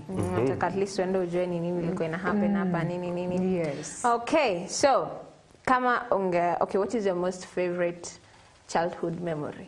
Yenye unaangalianga hadi sasa unasema we ilikuwa sema ile ya kupiga hiyo ni gani na stand out kwa zote? Hata sasa sania ni gani lakini ni mingi. Lakini saa nyingine anakaaga hivi. Sasa hata niseme gani? Hata niseme gani sasa Jacinta? Signs and symptoms. Ya mtoto mtundu. Mimi sema tu vile ulikuwa. Kwa siku kama sita tutaandikwa mara 3. Hayo siku iko tatizo. Iko shida. Asubuhi nitwangwe. Nikikuwa shule nitatwangwa. Na jioni pia nitatwangwa. Ni ile hiyo siku ikiisha kama sijatwangwa lazima nitafute makosa ndio mimi nitwangwe. Ulikuwa unafurahia kuchapo? Sikufurahia. Ni kama alikuwa hivyo. Alikuwa candidate wa viboko. Viboko nakwambia hata sio unatafuta zinazileta. Iko siku mama yangu imetwanga mimi. Mpaka sasa ile imemaliza kutwanga mimi nikaenda nikauliza wewe mama eko na hakika mimi ni mtoto wako. Mama unatwanga mahali kila siku. Viboko. Hata ile kitu mimi nafanya inaona kama ni mzuri. Bado itatwangwa. Lakini anashukuru sana mama yangu fali iko. Kwa shauri kama si hizo viboko. Sengine sasa mimi ndio ningekuwa nikipiga watu 9. Sasa hizo viboko zilikuweka line. Ilikuweka line. Eko siku nilitwangwa mwiko akafunjika. Nakwambia ulikuwa na kila vitu unajua yenyewe leo. Na sasa anatwangwa maji ya mgali yako jikoni. Mwiko akafunjika na ni usiku. Nikaeleza. Sasa mama ikaekea lawama kwangu. Umevunja mwiko. Umevunja mwiko. Kuja tena. Kaita babangu. Babangu. Yo mzee ilikuwa imeenda training kidogo. Kama ya muskari na mnaifi. Babangu ilikuwa inakuja na mkuki. Unatandikwa. Fanya na mnaifi. Kabla hii maji hajamaliza kuchemuka. Kabla unga hajaekwa kwa maji. Maji yamechemuka, unga hajaekwa.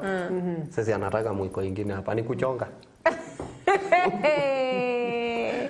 Sana ngana kuchonga ndo ugali za kupikwa.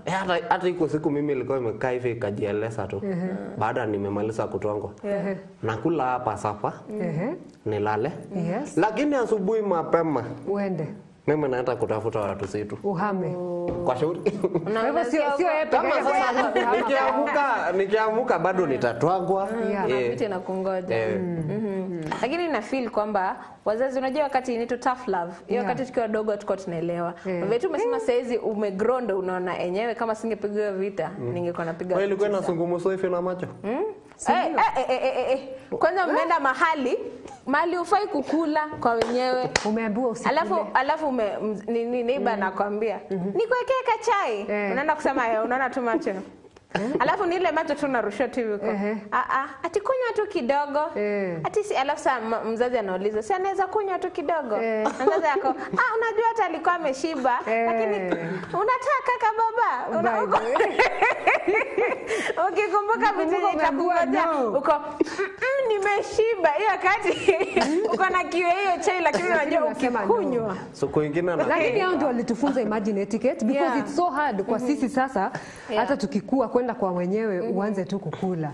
As in food was not really a priority because you see ulikuwa unaambiwa na wewe nimekuambia umesikia leo masikio yako mbili. Atakana kwamba tama tushika masikio vizuri na kwenda ukule. Sasa hiyo hapo kwanza unaona mikate, unaona nini? Imepakwa jam na mandazi. Mandazi was very rare. Yeah, mandazi was very rare. Mmewekewa hapo. Mkate alikuwa lakini ile alikuwa rare. Ni mkate ile yako na blue band. Alafu za kwanza ukipata yenye iko na jam na peanut butter. Alafu ambao usikule. Ilikuwa dead. Ati peanut butter. Peanut butter. Sio mimi alijua sasa ile mimi anaishi kwangu. Sasa ilikuwa flumband na hiyo nyekundu. Jam.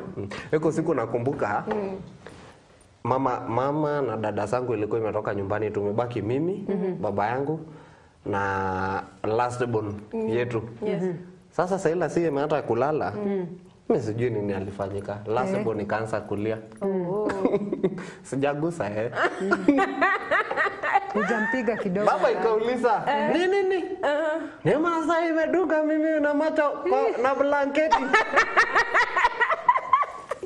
Sasa mimi nimesema hivyo mpaka nilisutuka siku zungumza. Kwa shauri nimemdunga saa ngapi? Unajua ile bahati mbaya inaenda kufanya hivi blanketi ijifunike, inagonga mtu kwa uso. Anasema umemdunga nayo. Nilieleza, "Sasa ikuja hapa." Kwa fali sisi ilikuwa inakaa. Sinajua iko mlango ile kutoka kwa huko kwa kulala ikuje. Mimi kufika hapa kwa mlango nilikuwa nimeshikwa na baba yangu kichwa chini mguu juu. Ukashughulikiwa before. Siku tu wangu na sasa hiyo ilikuwa hasira. Baba yangu ilishika hivi. Sasa maybe kwa akili yake alikuwa anajansa, "Nigongesha hii kama mtu chini na kichwa." Subua. Lakini sasa ile yaka mimi chini nilishitwa kulia. Siku sungumusa. Ilikuwa traumatic. Hata sikulala. Niku process yenye imehapa. Basi hiyo sikulala. Nilikaa. Naanza kufikiria. Sasa nguvu mkono moja. Amekushika hivi. Yaani hiyo ndio ulikuwa unafikiria. Mama akakuja ikakuta sijalala. Akauliza hata sisungumusie yeye. Hiyo ilikuwa hata asubuhi sikusungumusia. Unataka mambo mengi. Baba yangu tena siku nyingine. Huyu sina kwambia. Mimi shule nimekataa kutwangwa. Sisi kuandika. Sasa sisi imeata mimi nikajua sitwangwi. Mwalimu kae nataka kutwanga mimi twanga nini? Mkono. Unajua ilikuwa inataka kushughulikia serikali. Na kila mtu yangu mimi nilisema serikali yangu asishughulikiwe. Nikaulizwa kwa nini? Nikasema nilichomeka. Okay. Nilichomeka na nini? Maji moto. Okay. Sasa hata akili yangu alinielezi na mnaipi. Mimi nilichomeka na ninaise kuketi chini. Nikaelezwa sitwangiwe mkono. Anda ukuja na Musa. Mzazi. Mimi alienda nyumbani akaeleza, baba ndo ilikuja. Kesi ikasungumuzwa. Hata ilifanya nini? Sitaki nilichomeka. Na nilichoma fikita. Hiyo ndugu yangu kidogo. Inua shuka. Niliinua shuka. Kama kiboko ametembea. Angekuwa ngofiri.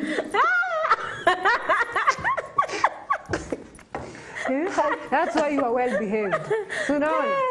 Ile viboko hiyo alikuwa afanya akakuwa tough. Pengine usijaribu kudanganyana hivyo. Nasubiria hivi watoto zangu. Hapana, usifanye hivyo. Hiyo saa hii utashikwa. Utachapa Jaden hivyo. Hii generation hata ma Jaden hivyo. Wewe utashikwa hiyo majirani watakushtaki. Si ndio hiyo? Utakujiwa na maswali. Sisi ataenda huko Narok huko ndani. Si ulisema unahamia tao? Maisha anaanza kukua ngumu. Hapana, sasa wana unatabiria. Ni kusema anaanza. Nini? Anaanza. Nini Masai? Haya. Jacinta tuambie. Yangu nilikumbuka wakati ambapo tulikuwa tunapeleka mtoto mmoja boarding. Wa huku wa colleague. Do you know me, I went to school class 6 nikapelekwa boarding. Alafu ni ile mzazi alinishtukia. Akaniambia sasa wewe tumekaa tumeona unafaa kwenda boarding school. Class 6. What? Nikapelekwa boarding. Hiyo usiku mzima kwanza wakati nilifika boarding school, jioni nikarealize huku watu wao wanakula around 6. Usiku nikalala nikiwa na njaa. I only persevered for 2 days. The next day nikaona trend ni the same. Watu huku wanakula 6, mimi nasikia njaa usiku. Alafu ile maisha sijui ya kujifulia nguo, maisha ya kukaa sijui you're sleeping on a kafani bed, alafu unafunikwa na you know. Na sijui mnaamka ati sijui as we used to wake up at 4:30. That was too early. Siku ya tatu, my sister alikuwa anasomea huko, nene akamwambia sasa enda ambia mzazi, mimi either nitatoroka shule ama kuja nitoe huko. Mbona hapa nilipigiwa kwa hiyo ofisi ya deputy principal. Nikaambiwa nitafute mwanafunzi aende nisaidie kuleta vitu vyangu. Kwenda home sasa nikaambiwa na wewe ile kazi utakuwa ukifanya huku ni nyingi sana, so that you can toughen up alafu rudi boarding. So nilienda class 6, I only stayed for 2 days. The third day I left. Lakini sasa class 7. Sasa by the time in fact I was so ready, mentally prepared. Lakini maisha ya boarding haikuwa rahisi. You should not be fooled. And especially those early days na kwenye shule yangu ilikuwa life was tough. Lakini ilikuwa inakufunza kukaa rada. Jana mimi personally nilienda boarding nikiwa class 6. Shule inapotea maji. Mnaenda hivi kwa tap mnavuta hivi na hata nyinyi ndo maji itoke. Na ni weekend ndo unafaa kufua nguo, ndo unafaa kufanya general cleaning, lakini hakuna maji. Mwalimu akikuja anataka pate dom ni safi, apate umefua nguo, alikuwa anaangalia kama umefua nguo by the way. No, the next day usivae nguo chafu. Sasa hakuna maji, unafanya nini shwari? Alafu tulikuwa tunakuwa inspected. Imagine asubuhi they make sure you have a handkerchief clean, socks ni clean, makucha umekata. How we survived. Imagine siku hizi hata venye tulikuwa nampeleka huko boarding school. Life is good. They even have a TV. Kwa mahali ya kulala. Imagine na loose ziko ndani ya hiyo boarding. Vitanda imefikishwa kama hapa. The dormitory. Vitanda imefika hapa. Hapa iko ile kiti mzuri sana. Inaitwa kubwa. Inakaa hivyo. Alafu TV iko pale kama ile, size kama ile. Na hata hakuna beds nyingi. Kwa kila hiyo fali ya kulala ni kama vitanda 10. Hiyo ni watu 20. Hadi wako na place ya kuweka box. Alafu their washrooms are so nice. Ziko tu hapo kwa dormitory. Alafu they even have somebody who washes clothes for them. Ati hiyo ni boarding. Sisi wakati uko na mikono ndogo alafu unaambiwa uoshe jacket na size yani ni kubwa alafu mikono toko tunakaa hivi. So unaweka ndani ya ndoo unakanyanga ndoo ni kama itang'ara. Ya mikono kidogo. Mikono unafanya hivi unaona hakuna kitu inatoka. Unajaribu hakuna kitu inatoka. Ya mikono kidogo alikuwa anatumika kuosha samos. Kuna siku niliingisha mkono kwa mama. Akakataa kutoka. Okay, sawa. Aya, so ukiwa mkifanya show pamoja kwa radio, kuna time yenye mmeface any challenges? Hapo. Mwalimu, would you like to start? Wewe zungumza. Mbona kama iko challenge? Changamoto ile wanasemanga changamoto. Ama tushida hivi na. Changamoto? Naweza sema ni hiyo siku za kwanza. Fali unajua uelewani na mtu. Mimi nakuaga hivi, anakuaga namna hivi. Hiyo ndio challenge mimi naweza sema. Lakini Mungu ni mwaminifu. Sisi ilianza hizo challenge alianza akakutana hapo mbele. Ingawaje sisi personal zetu asifanani, lakini sisi nafelekana pamoja. So far challenges ni zile tu za kawaida. I'm sure in the industry we're comedian, we're in radio. Of course you always have to ensure that your energy is up because ya msikilizaji. Wanasema hiyo ni ile tunasemanga a positive challenge. In that inakusaidia unakuwa very mtu ako sober. Alafu of course you have to pray a lot because this is a Christian station. That's a positive challenge. Kama maswali yako ya kuomba na kufast. That's now the fasting aspect. Kama uko umezoea, now it has to become a routine because you know at the end of the day as much as sisi ni presenters, we are ministers. Exactly. So, and kukua very disciplined. Radio utaka unakuwa very disciplined. Especially kujua ni nini unasema. As much as what tunakuwa tunatoa tu maneno, you also have to be very hyper you're working with so many things, your mouth and mostly your brain. So you must be analytical and critical. Yeah, in whatever it is that you do. Na zote ni positive challenge. Yeah. Unaweza ka negative challenge ni kwamba sometimes unaweza pata mgeni mwenye you have to cater for their needs. Yes. I get it. Challenges happen here and there. Na ni maisha. Yeah, they're bound to happen. Na sisi anasamaka na Jacinta, hizo ni mgeni. Anakuja na anaenda. But what remains is the fact that you need to stand firm. Zisiende na wewe zisikusue uende ukiendaga nazo. Haya, are there any instances whereby umepatana na mafan seme wenye wanakusikiza kwa radio and how was it for you? It's humbling. Juzi tulikuwa wapi? Tulikuwa showground ya Nakuru Masai. Ama Nyeri, Nakuru. Nakuru. Ilikuwa hii ya Nakuru. There's a show mwenye hata hakuwa na meno. Yes. For real? Na alikuja akatafuta Jesse. Aliona Masai first because ndiye alikuwa nje. Na Masai akaniita. Shosho alisema anatusikizanga. And that almost brought me to tears because you're wondering, this woman is very old. She can like hardly even walk. Hata tulikuwa na converse in Kikuyu. And the woman actually, it's like she said a verbal prayer over us. Na akasema, whatever you do, you might not know the impact, but it blesses souls. So hiyo, yes, tunakutana na young people, tunakutana na watu wa corporate, of course, students wa university, even young kids. But sasa mimi that show, like alikuja hadi penye tulikuwa na that kabig, whatever setup. Quadrella. Yes. And she sought us out. Wow. Mimi that one, I have never seen. Na niliona ni kama, you know, they say in the journey of life, there are times that God who kukuletea mtu physically to show you that I know there are challenges. I know it is not always smooth, but there is an impact. Yeah. So mimi, that one, I think that one is very historic for me. Na wewe kwa Masai? Mimi kwangu, nikifuatana na hizo fans, kitu ya kwanza iamini ni mimi. Mashauri, nikitoka hapa nikienda nje, mimi ni biashara serious. Sasa inakuta mtu, kwa nini cheki saizi? Unaona? Alafu naweza kumbuka kama ni mwaka jana ama hiyo mwaka ingine. Iko siku mimi alikuwa ameanza kusikia na kama hii kitu ya radio ni mimi nilijiletea. Uliforce issues. So mimi nilikuwa najieleza, nilikuwa nimejieleza hiyo mwezi akiisha, mimi anaandika barua ya kuacha. Lakini siku hiyo nikitoka hapa kwa kasi nikienda, unajua sasa nikitoka nimekuwa mtu ni mimi sasa. Nimeenda nikakutana na mama ingine. Kasalimia mimi, habari mzuri, wewe ndio Masai ya hizo? Nikaeleza hii. Akiacha nikueleze.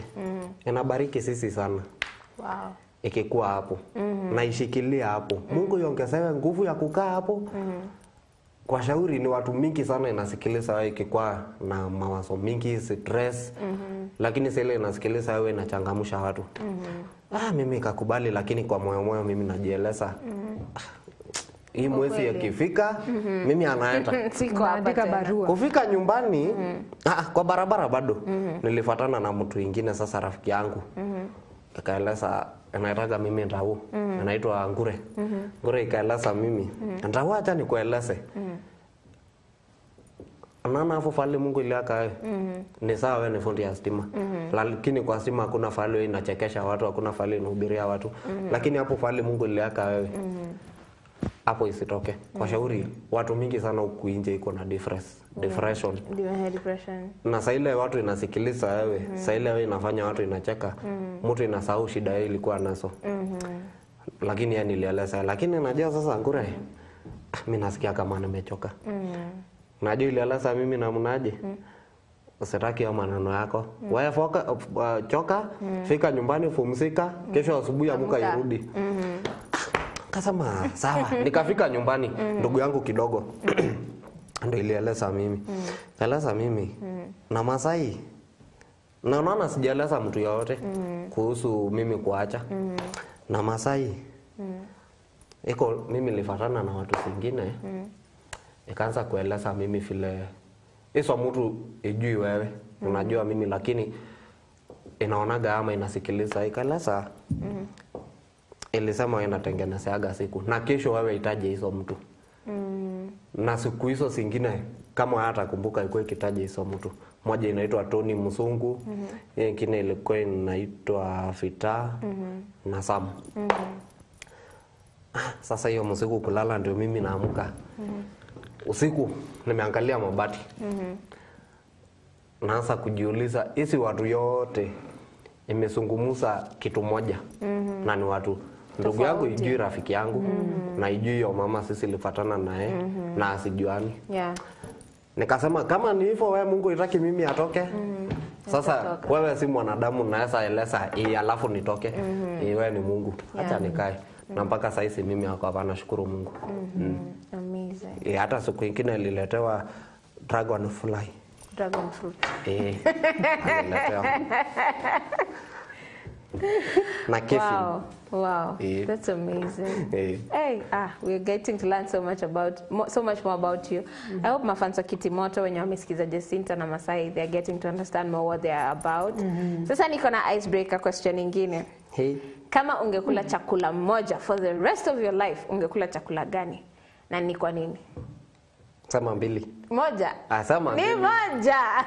Sema tu mbili. Hakuna ni moja. Basi mimi moja na mimi mbili Jacinta moja. Kila mtu mmoja. Chakula tu hiyo moja. Jacinta. For the rest of your life. Itakuwa nini na kwa nini? Okay, that's one. Ugali na mboga za kienyeji. Moja tu. Ugali ama mboga kienyeji. Sasa unajua uweze kula ugali tu peke yake. Zingine zina complement each other. Ugali na mboga ya kienyeji. Unaweza kula for the rest of your life. Napenda ugali by the way. I'm a fan of ugali. I prefer ugali to mchele, to chapati, to all those other things. Umeguza chapo wengine karibu tuanze kulia. Naumia roho Mimi maziwa na nyama. Maziwa na nyama. Hebu imagine hiyo combination. Ndio nashindwa hata ujurumii system kidogo weke vegetables. Maziwa na nyama. Hata nyama ni vegetables ila anakula na ugali. Really?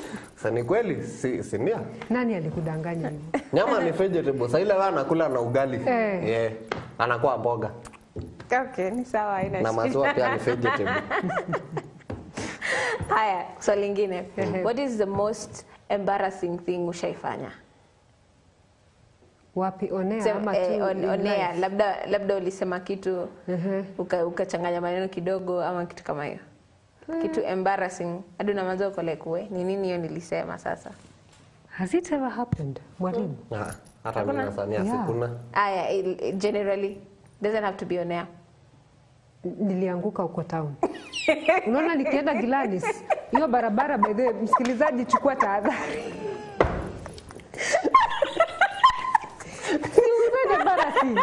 And let me tell you, in this town, people are bad. Ilikuwa mchana ya saa 5. I was on leave. Msikilizaji, mtazamaji. Hii barabara ya kwenda Gilanis, you see hapo opposite, kunaitangwa nini hii place ya kubai manguo. Unaona penye unaenda tu kupass hivi, uko umetoka hizi side za chini, unaenda unachukua kwa barabara kakwenda Gilanis, opposite almost best lady ya hiyo side. So opposite there's a barabara that goes to Gilanis. Akakonde one. Penye huku kuna kuanga na vibanda ya some chat nini. Second. Na huku sasa tena maybe there is some two shops hivyo. So mimi nilikuwa natembea tu majestically. You know me, the way I walk very fast. The barabara is smooth. I fell there. Nilifika chini.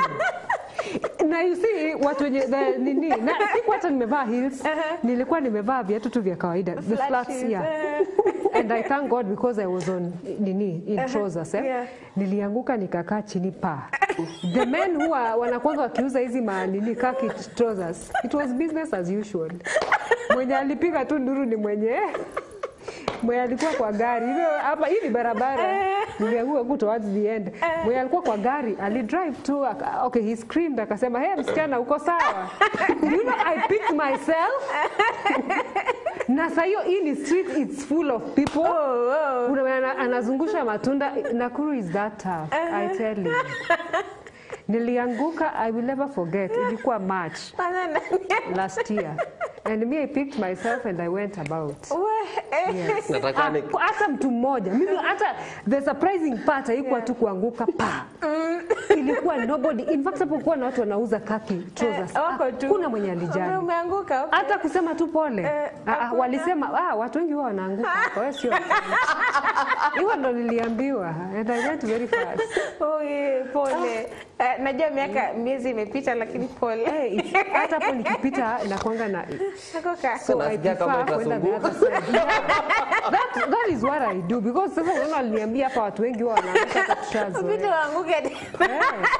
Kianguka town is not a joke. Thank God alikuwa anajua nini Jessica because I could have trended. Tumesema kuanguka. Nakakumbuka anajua Dan. Dan amekuwa na mikosi hiyo pia. Unaona hizi mitaro ya town. Sasa anakuwa amefunikwa na mawe juu.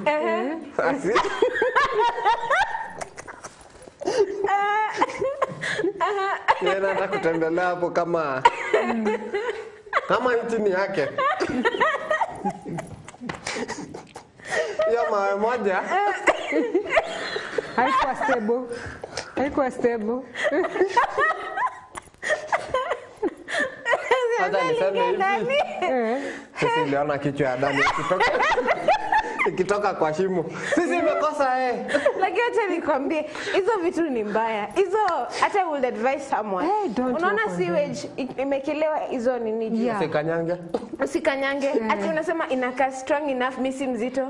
Itakuwa embarrass. Kuna wakati pia the same thing happened. Hiyo wakati mmetoka meeting, alafu sasa mnatoka ndo muende mtafute lunch mrudi.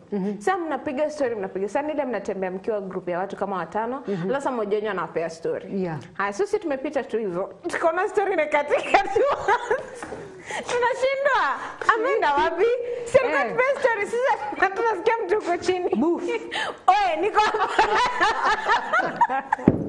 Yakati kondania siwe. But see what Kanjo, they do something about that. People are falling kwa jiji kuu. Jiji kuu is lakini unaona kama hiyo ni circumstantial. Kuna siku nimeanguka nikiwa nimekalia kiti. Hizi viti plastic alafu I think hiyo place tiles zilikuwa zimemwagiliwa mafuta. So kiti plastic ilikuwa ina slide. So huko kumbe wenye John alikuwa amezoea kwenda huko alikuwa anajua unashikanisha viti mbili plastic unaekelea they baki firm. Mimi mgeni sijui. So mimi napata viti zimekuwa mbili nikatoa moja. Wacha nikie mtu mwingine ndo hapa tikiti ya kukaa. Hata sikumaliza dakika 5. Nilisikia tu pa niko chini. Kafunja kiti yenyewe. Sasa ni walielewa au kiti livunjika, lakini hata niko na bati chakula iko imefika mezani je ningejiosha tu nayo. Je venye but at least ilikuwa kibanda or sio kibanda hoteli normal it was this 5-star hotel. Ingekuwa 5-star sijui kama tungeweza hata kuongea after that. Unajua kuna there's a friend of mine alikuwa anasema yeye akianguka kwenye ameanguka kwanza town atalala hapo. Jifunike hivi. Ajifanye kama ni kifafa hivi atakapo angoje usiku. Ngoja giza atamka kimbie na wakora. On that note, hata I think unajua kuna watu wanaanguka hadi kanisani. It happens especially na sila maombi. Unajua wachana wa maombi. Ladies kuanguka unaona they say you ought to be very careful na heel. Chini angalia the kind of material because hizi ni tiles na nikazi nenda zikikuwa softer with the years. So unaenda hapo kanyango unasikia sadaka churu unaenda kama umeenda na hivyo. It's happening. I think it's happening. We need to be very careful. Masai yako embarrassing yangu. Umesema wenyewe yako iko wapi? Mimi sangu ni mingi. Hata si embarrassing ni kitu ile haikufurahisha wewe. Iko siku nilikuwa hata nasani tulikuwaga na wewe ama sijui na nani. Nimekuja na gari kwa town pale kwa roundabout ile ya Fencam. Sasa fahali mimi nilipita alikuwa na msee ilikuwa imesimama hapo. Mimi nilikanyanga maji bila kujua. Nikamwagilia yeye. Sasa akuzungumza alipiga tu mdomo. Na mimi nikaangalia nikaona ni maji nimemwagia yeye. nilisimamisha gari katikati ya barabara kwa hata kuomba msamaha. Sisemi kuomba msamaha ni vibaya, lakini hiyo kitendo mimi alifanya. Msana sana ilikuwa inajua mimi sijui yeye. Ikaangalia ni kijana wangu. Haina shida iko sawa. Lakini kama naweza kumbuka nilitoa shilingi 200 nikapatia nikaeleza kununua sabuni. Yeah. Wow. So that's a good, it's a positive embarrassment, kama we can say that. Yeah, positive one, because at least uliweza ku step up na ukafanya the right thing au kufanya ku stop. Sasa tukimalizia, unaweza pea na parting shot nikisemanga hobbies zenye mko nazo kila mtu mbili. Mimi niko na nyingi bwana. Sema zote ukipeananga parting shot. Si mwalimu uanze raundi bwana. Mbona ni mimi tu na but men just before them. Yes. So kuna wacha nitasema basi. Hobbies zangu ni mob. I love reading. I am a big reader. Kama kuna English kama hiyo. I read everything from health journals to encyclopedia, funny enough, to a lot of history books, to novels, Bible, and the Bible expose. I have a lot of them. I have a Bible dictionary, by the way. Wow. Alafu, what else? I'm a fitness, not guru, but I take a lot of my joy from exercise. So I'm a big exerciser. Ninapenda I just learned to cycle the other day nikiwa form 2, imagine. What? No, actually not form 2, second year university. Yes. Like it was not too late, at least you so ninapenda ku cycle. And I also enjoy different varieties of fitness, whatever challenges. Number 3, napenda kuchora. And of course I love singing. Amazing. Kwa hivyo hata sio nyingi nini? Na mbona kwa CV tunaandikanga 10? Hata sijui zinatokanga wapi. Hiyo wakati unajua lazima uimpress. Andika educational expert lakini hakuna Masai. Hobbies zangu ni mingi. Mesha mbio. Kukula ni hobby. Masai, yani unaanza tu na kukula. Kukula. Hata tumbo yako mbele. Angeko kwa mgongo tunasaulika, angalia hii. Ku drive gari, kuendesha kifitifi, ku act, kusikiza wimbo. Sitaki kudanganyana na kusoma. Mama usema kweli ku travel, hiking.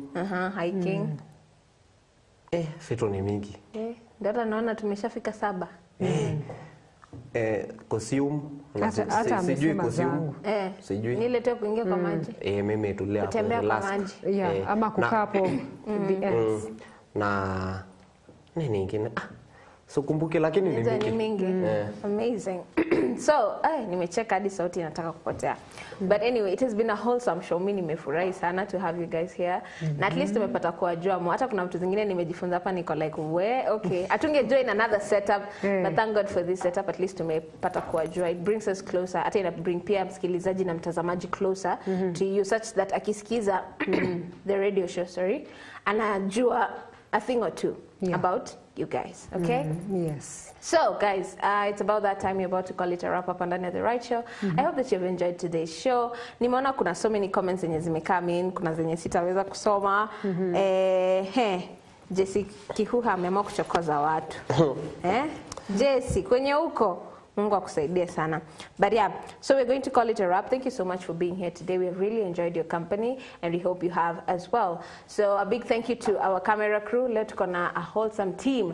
Tuko na Silas kwa camera, tuko na Japheth Maina kwa camera, na tuko na Jeffrey Care pale kwa directing kwa mixer, na pia pale chini tuko na the super director Madam Perpetual Nyambura, na kwa graphics tuko na Lilian Kanja. Then kwa the programming tuko na the beautiful Natasha Mboya. Alafu pia tuko na the head of TV, Mr. Willie C. Kimani, head of radio, Mr. David Munene, and the general manager, Mr. Njogu Githinji, and we are the director of this amazing place, Apostle John Kimani William. All the departments in this place that have made this show a great success, from the security to the facilitation.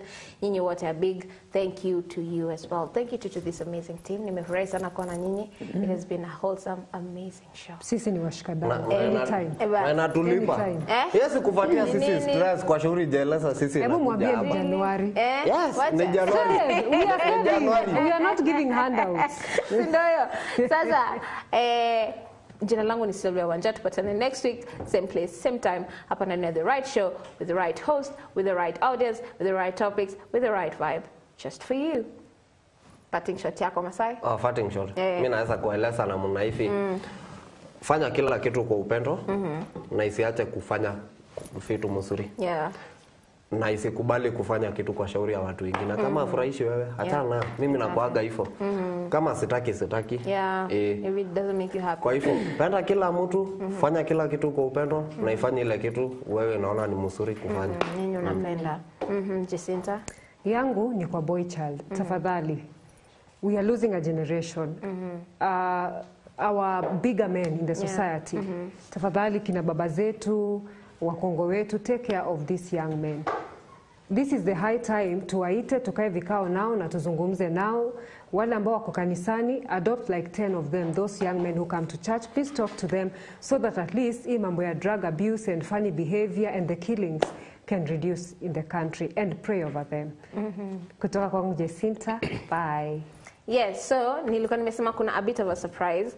So tutakuwa na Hustle Safi, and itakuwa na a different new face, not a different face juu hatujazoea kwa Hustle Safi, lakini mwenye atakuwa akifanya Hustle Safi si asalimia watu.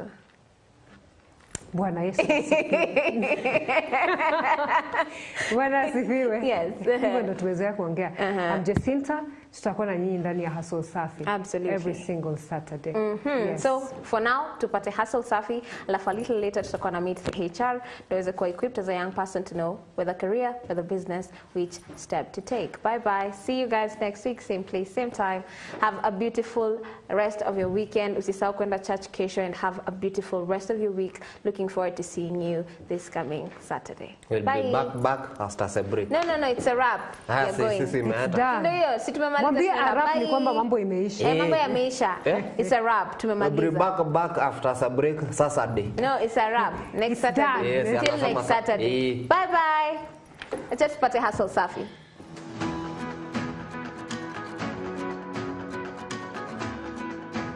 Yes, karibuni sana ndani ya Hustle Safi. Of course, this is where we help you make money. Yani una make money at the comfort of your shilling, at the comfort of your home.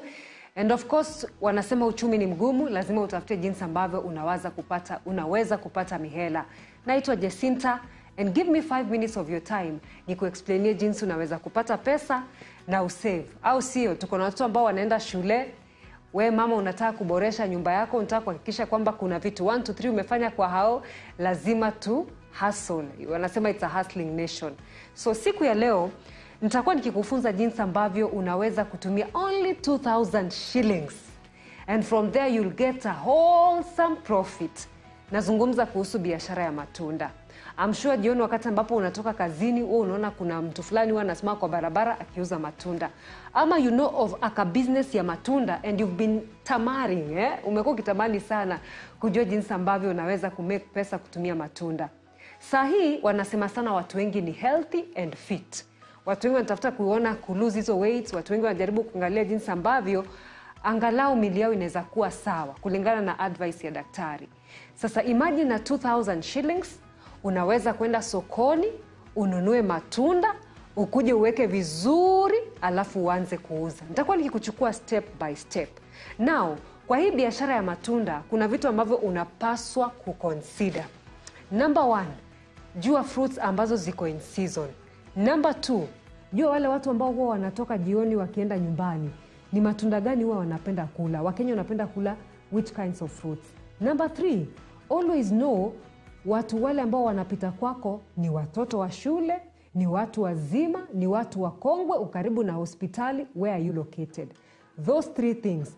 Number 1, seasonal fruits. Number 2, the current situation in the country. Number 3, the target people wenye watakula hiyo matunda yako.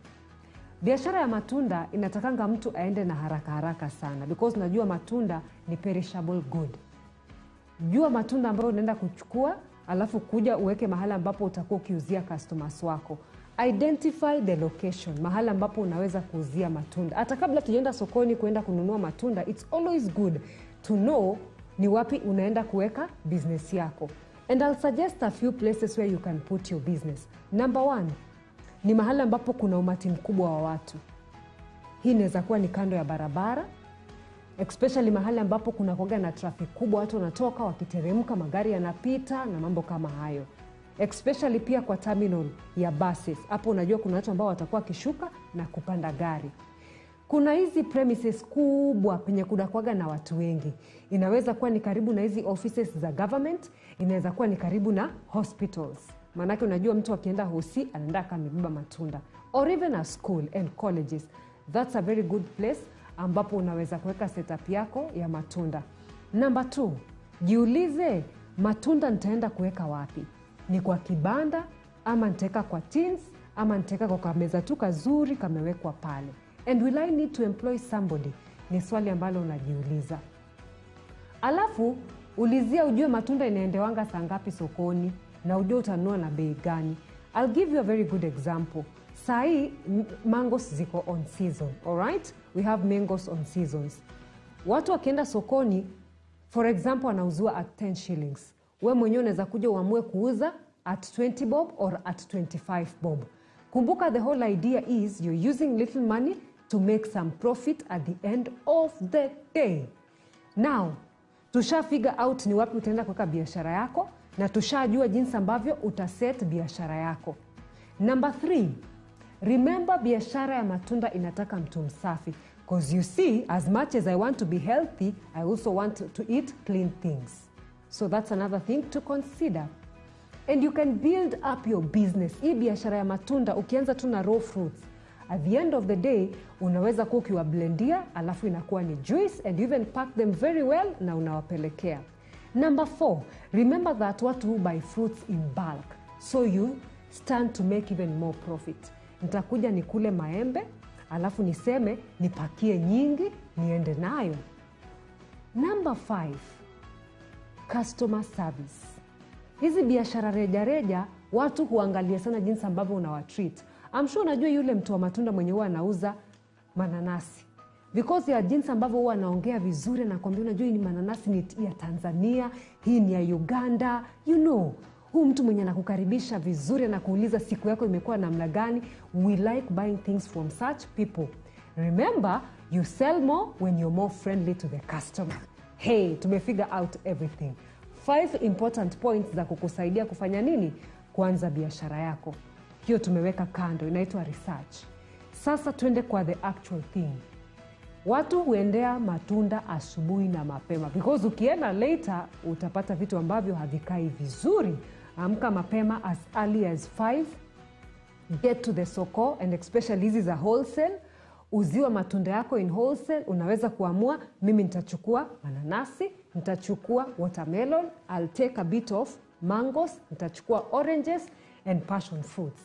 Alafu zibebe, enda nazo, start setting up your place as early as possible. Alafu ukiweza kuweka pale, utajua kwamba hawa watu, kuna wale ambao wanachukua maembe ikiwa mzima mzima, kuna wale watu ambao wanachukua maembe ikiwa imefanya nini? Ikiwa imekatwa. So what you do, I've quoted a price for you. Utauzua maembe at 10 shillings. You take them, you put them there, you sell them at 20 bob. And others you sell them at 25 shillings. Inaenda na ukubwa na ripeness. Ziweke pale, panga fruits zako vizuri. Wakati ambapo customer anakuja, anachukua.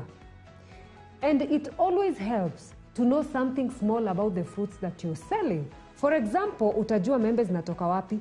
Tuseme zinatoka Embu, zinatoka Nyeri. Ambia customer wako, hizi kwanza ni zile za Nyeri. Try to chat them up wakati ambapo unawauzia maembe, na huyu mtu atafurahia sana. Because it's not just selling. You want to capture this customer akuwe kikuja kwako.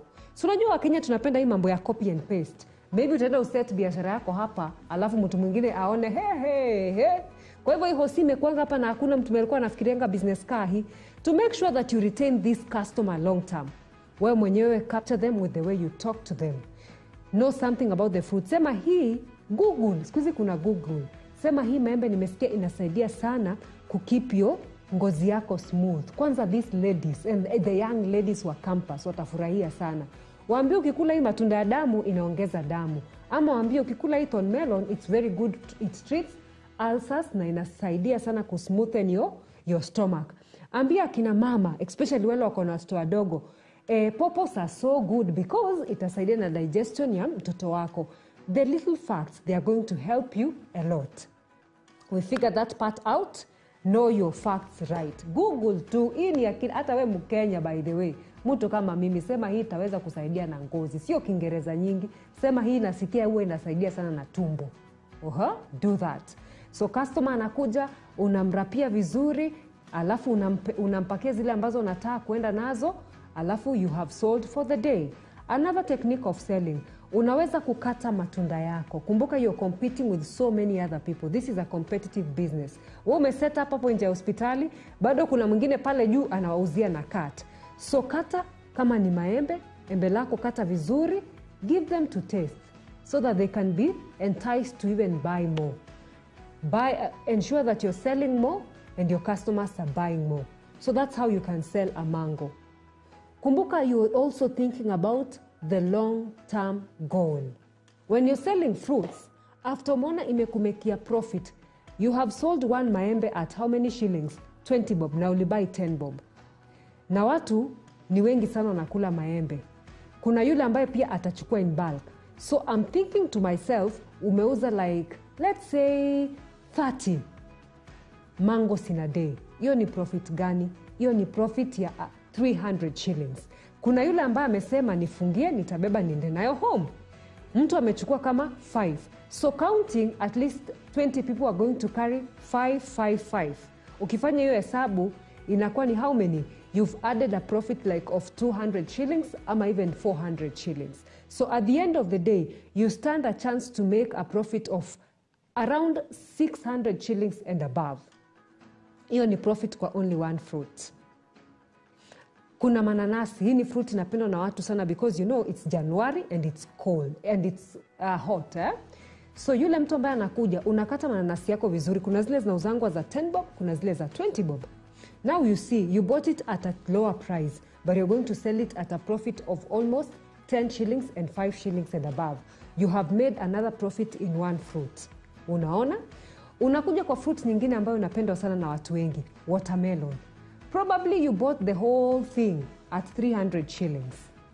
Ama at 150 shillings. Ukuje uze zile pieces zinatoka nyingi pale like 20 pieces. Hizi pieces ukiuzia kila mtu 20 shillings. Imagine from that one fruit, you've made a profit of almost 300 shillings. So ni kumaanisha jinsi ambavyo unacheza na ile meza yako, utauza na utamake a lot of profit at the end of the day. So msikilizaji, kumbuka to be clean, usafi. Kumbuka to package your fruits very well. And also kumbuka, language yako ndio itavutia more customers. At only 2,000 shillings, hizo ni matunda mob tu sana. Anza na like 5 fruits. Nimesema watermelon, hizi ni fruits kila mtu anaweza kula regardless of health condition. Tumesema pineapple, everybody including kids. Kwanza watoto wa shule wanaipenda cause it's sweet. Alafu mangoes, of course, unajua wasichana, hizi ni vitu wanapenda. We like sweet things. Men pia wanapenda hizo mangoes. Alafu we've talked about some special fruit like maybe your thorn melon. Saizi iko in seasons. There are so many. Na madaktari wanaambia watu wako na kisukari ama hata watu wako na high blood pressure wazichukue. And imagine you're done for the day. Therefore, you can add a bonus. Inaweza kuwa ni fruit kaa gani? Unaweza weka hapo ndimu. Watu wengi siku hizi wakinywa maji, ndimu ziko ndani. Watu wengi siku hizi hata wakifanya nini, wakitumia uji, ndimu iko ndani. Watu wengi siku hizi wakikula zile samosas, they want to squeeze that lemon there. And you're done. And biashara yako inakuwa ni biashara poa. Na unajua kila biashara wanasema jina linavutia watu. Wacha wakujue. Sema mimi naitwa Mary wa matunda. And give them options for payment. Not only through cash, but also they can pay through mobile. And that's how you build your business. Kuwa na jina Mary wa matunda. 2,000 shillings and you make a lot of profit. From there, msikilizaji, kama ulianza na katebo, you can move to kwa kibanda. Kwa hii kibanda, it's not a must you set up your own. You can kodisha. Unaweza kodisha hiyo kibanda, alafu uko kufanya nini? Uko ukiuzia matunda pale, weka place penye sasa watu watakuwa kula zile tunda ambazo zimefanywa nini? Zimekatwa, zimewekwa kwa kadish vizuri. And kadish kamoja kwa kama matunda kidogo, like even half a banana, maybe even just like a small piece of an avocado, and like a small piece of what? Mananasi. You mix them very well na beetroot juu. Imagine half of these things in a bowl. You've earned 50 shillings. If you sell those like to teens, kwa watu wangapi? Kwa watu like 30 in a day. You see you've made a lot of money. Ushaingia sasa unacheza ile juu. Ukiweka blending juice, unauzia watu tofauti. Weka ka fridge pale. Unauzia watu blended juice. Kuna wale ambao wanabeba asubuhi, kuna wale wanakula mchana, kuna wale wanakula jioni. This job unaweza ifanya full time. Kuna yule ambaye atafadhalisha kuifanya part time. Baby ametokea job saa 8, anaenda na set up place yake. Mtu kaa huyu ni mzuri sana kutafuta barabara. You see? Lakini yule mtu ambaye anaifanya full time, tafuta an institution. Ikienda ikigrow, utaweka moja kwa institution, nyingine utaweka kwa barabara. Hii ni biashara ambayo unaweza ifikiria long term, alafu uende ukiwa na multiple more businesses. Na hiyo, ladies and gentlemen, Mkenya mwenzangu, that is how you make more money with only 2,000 shillings kwa matunda. Kumbuka ni hustle safi, the whole agenda. Mimi na wewe tushikane mkono kupata mapato. My name is Jacinta. Until next time, have a good day.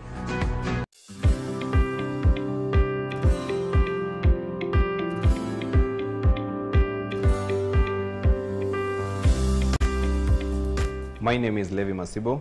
I'm an engineer by profession. I work at Pixel Electric as a manager. I've been practicing engineering for the last 7 years, my field being embedded system. So let's take it from the top, Levi. Why electrical engineering? Funny enough is I'm always fascinated with robotics, and I'm always fascinated with tech. Like all along since I was born, I think I'm someone who grew up getting these small equipments, destroying toys. I used to destroy toys within a day where my mother has actually bought them. So in the process, I grew a lot of interest with these equipments, which is actually technology. So at my career path, I decided to venture into engineering with a lot of passion. So in my field, second year, I became the Intel ambassador to universities. I was picked in for that cohort where we started doing training to people in terms of technology.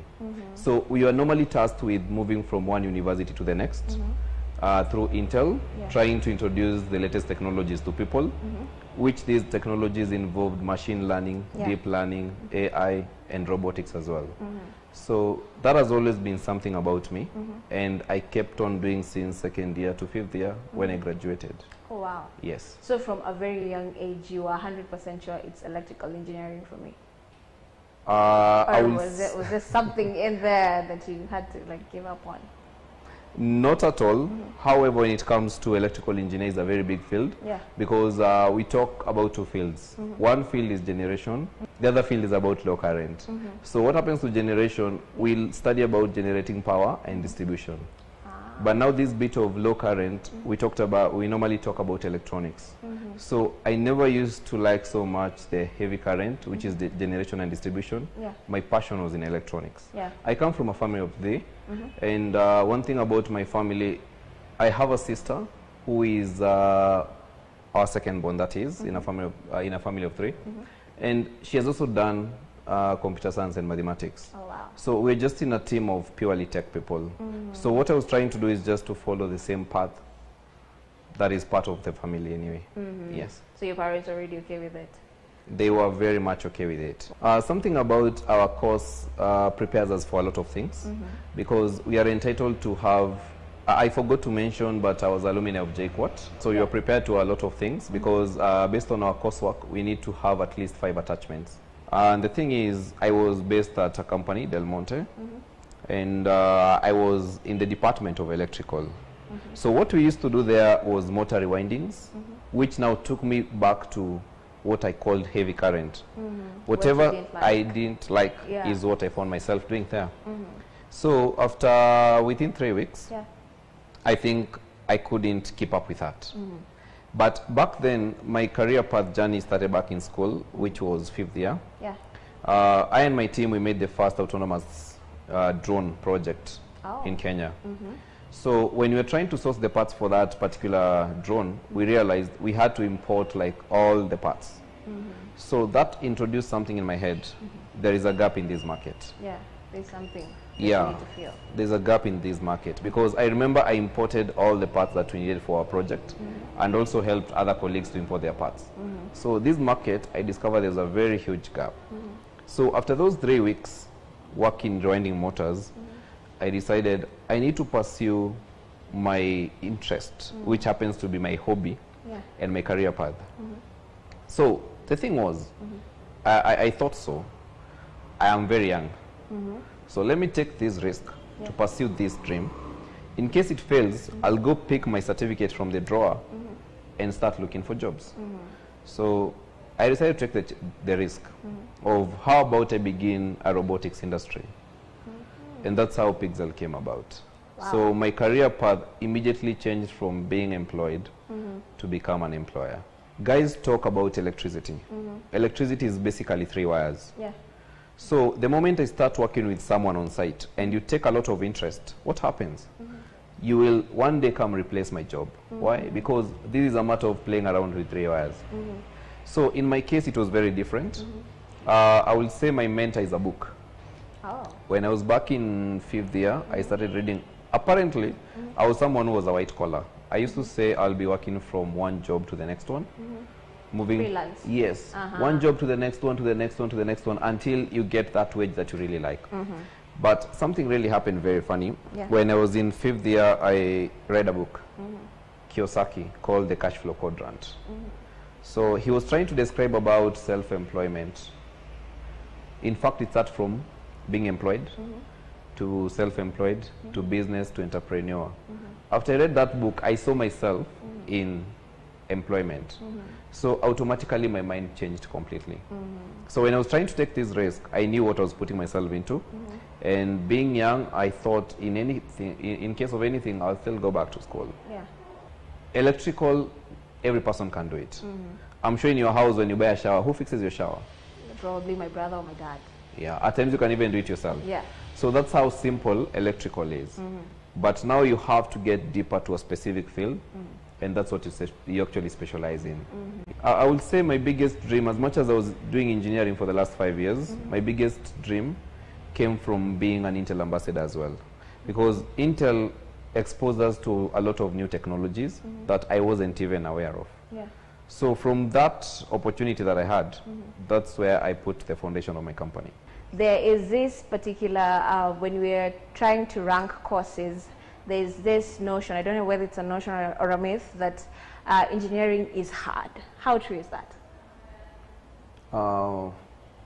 It's hard. It is. So you're not going to even sugarcoat it. It is hard. But it becomes simple for someone who has passion. Yes. So you have to be passionate about it. You have to be passionate about it. Don't go for it because of money. You just have to be passionate about it. So passion is very key, guys. As we always say here at Meet the HR, passion is very important. And you've touched on robotics. Can you tell us a bit more about that? You know, when you're talking about robots, the first thing that we think of are the robots we see in movies, you know, the ones that are... So can you tell us, is it what we're thinking, or is it something different when you say robotics? Robots is a very broad word, because we even classify drones as robots. Only that drones are flying robots, and you normally have normal land moving robots. So robot is basically a machine that helps you to make work easier. So a djembe is not a robot, but if that djembe is able to actually operate on its own, it becomes a robot. So if I'm able to automate a machine and make a certain process continuous without a man intervention, it becomes a robot. So I might call robotics, but it doesn't mean it has to be that transformer kind of thing. Yes, that we it doesn't picture. have to be, we normally call it humanoid types. They don't have to be humanoid types. As long as it performs a task without human intervention, that's a robot. Ah, yes. Okay. Now, So we normally do, we have projects to commercial robots as well, where I'll give you a scenario where we're trying to make a robot that is supposed to collect sanitary towels from the dump site. So this robot is deployed, collect the sanitary towels from the dump site, then it pours into a big bin. Yes. and is it collecting from a pile or just picking specific garbage? No, it's not selecting it from specific garbage. It's selecting it from a pile. So we normally have these bins where the sanitary towels are thrown. Yeah. So the work of this robot is just to pick that bin and actually drop it into a bigger bin that is actually in the vehicle. Oh, Yes. wow. Because this one has a capacity of lifting a very huge tank compared to a human being working under the same environment. Yes. Engineering is a dream. It's like a goal. So first, have the passion for it. And once you have the passion for it, go for your goal. Get to the end.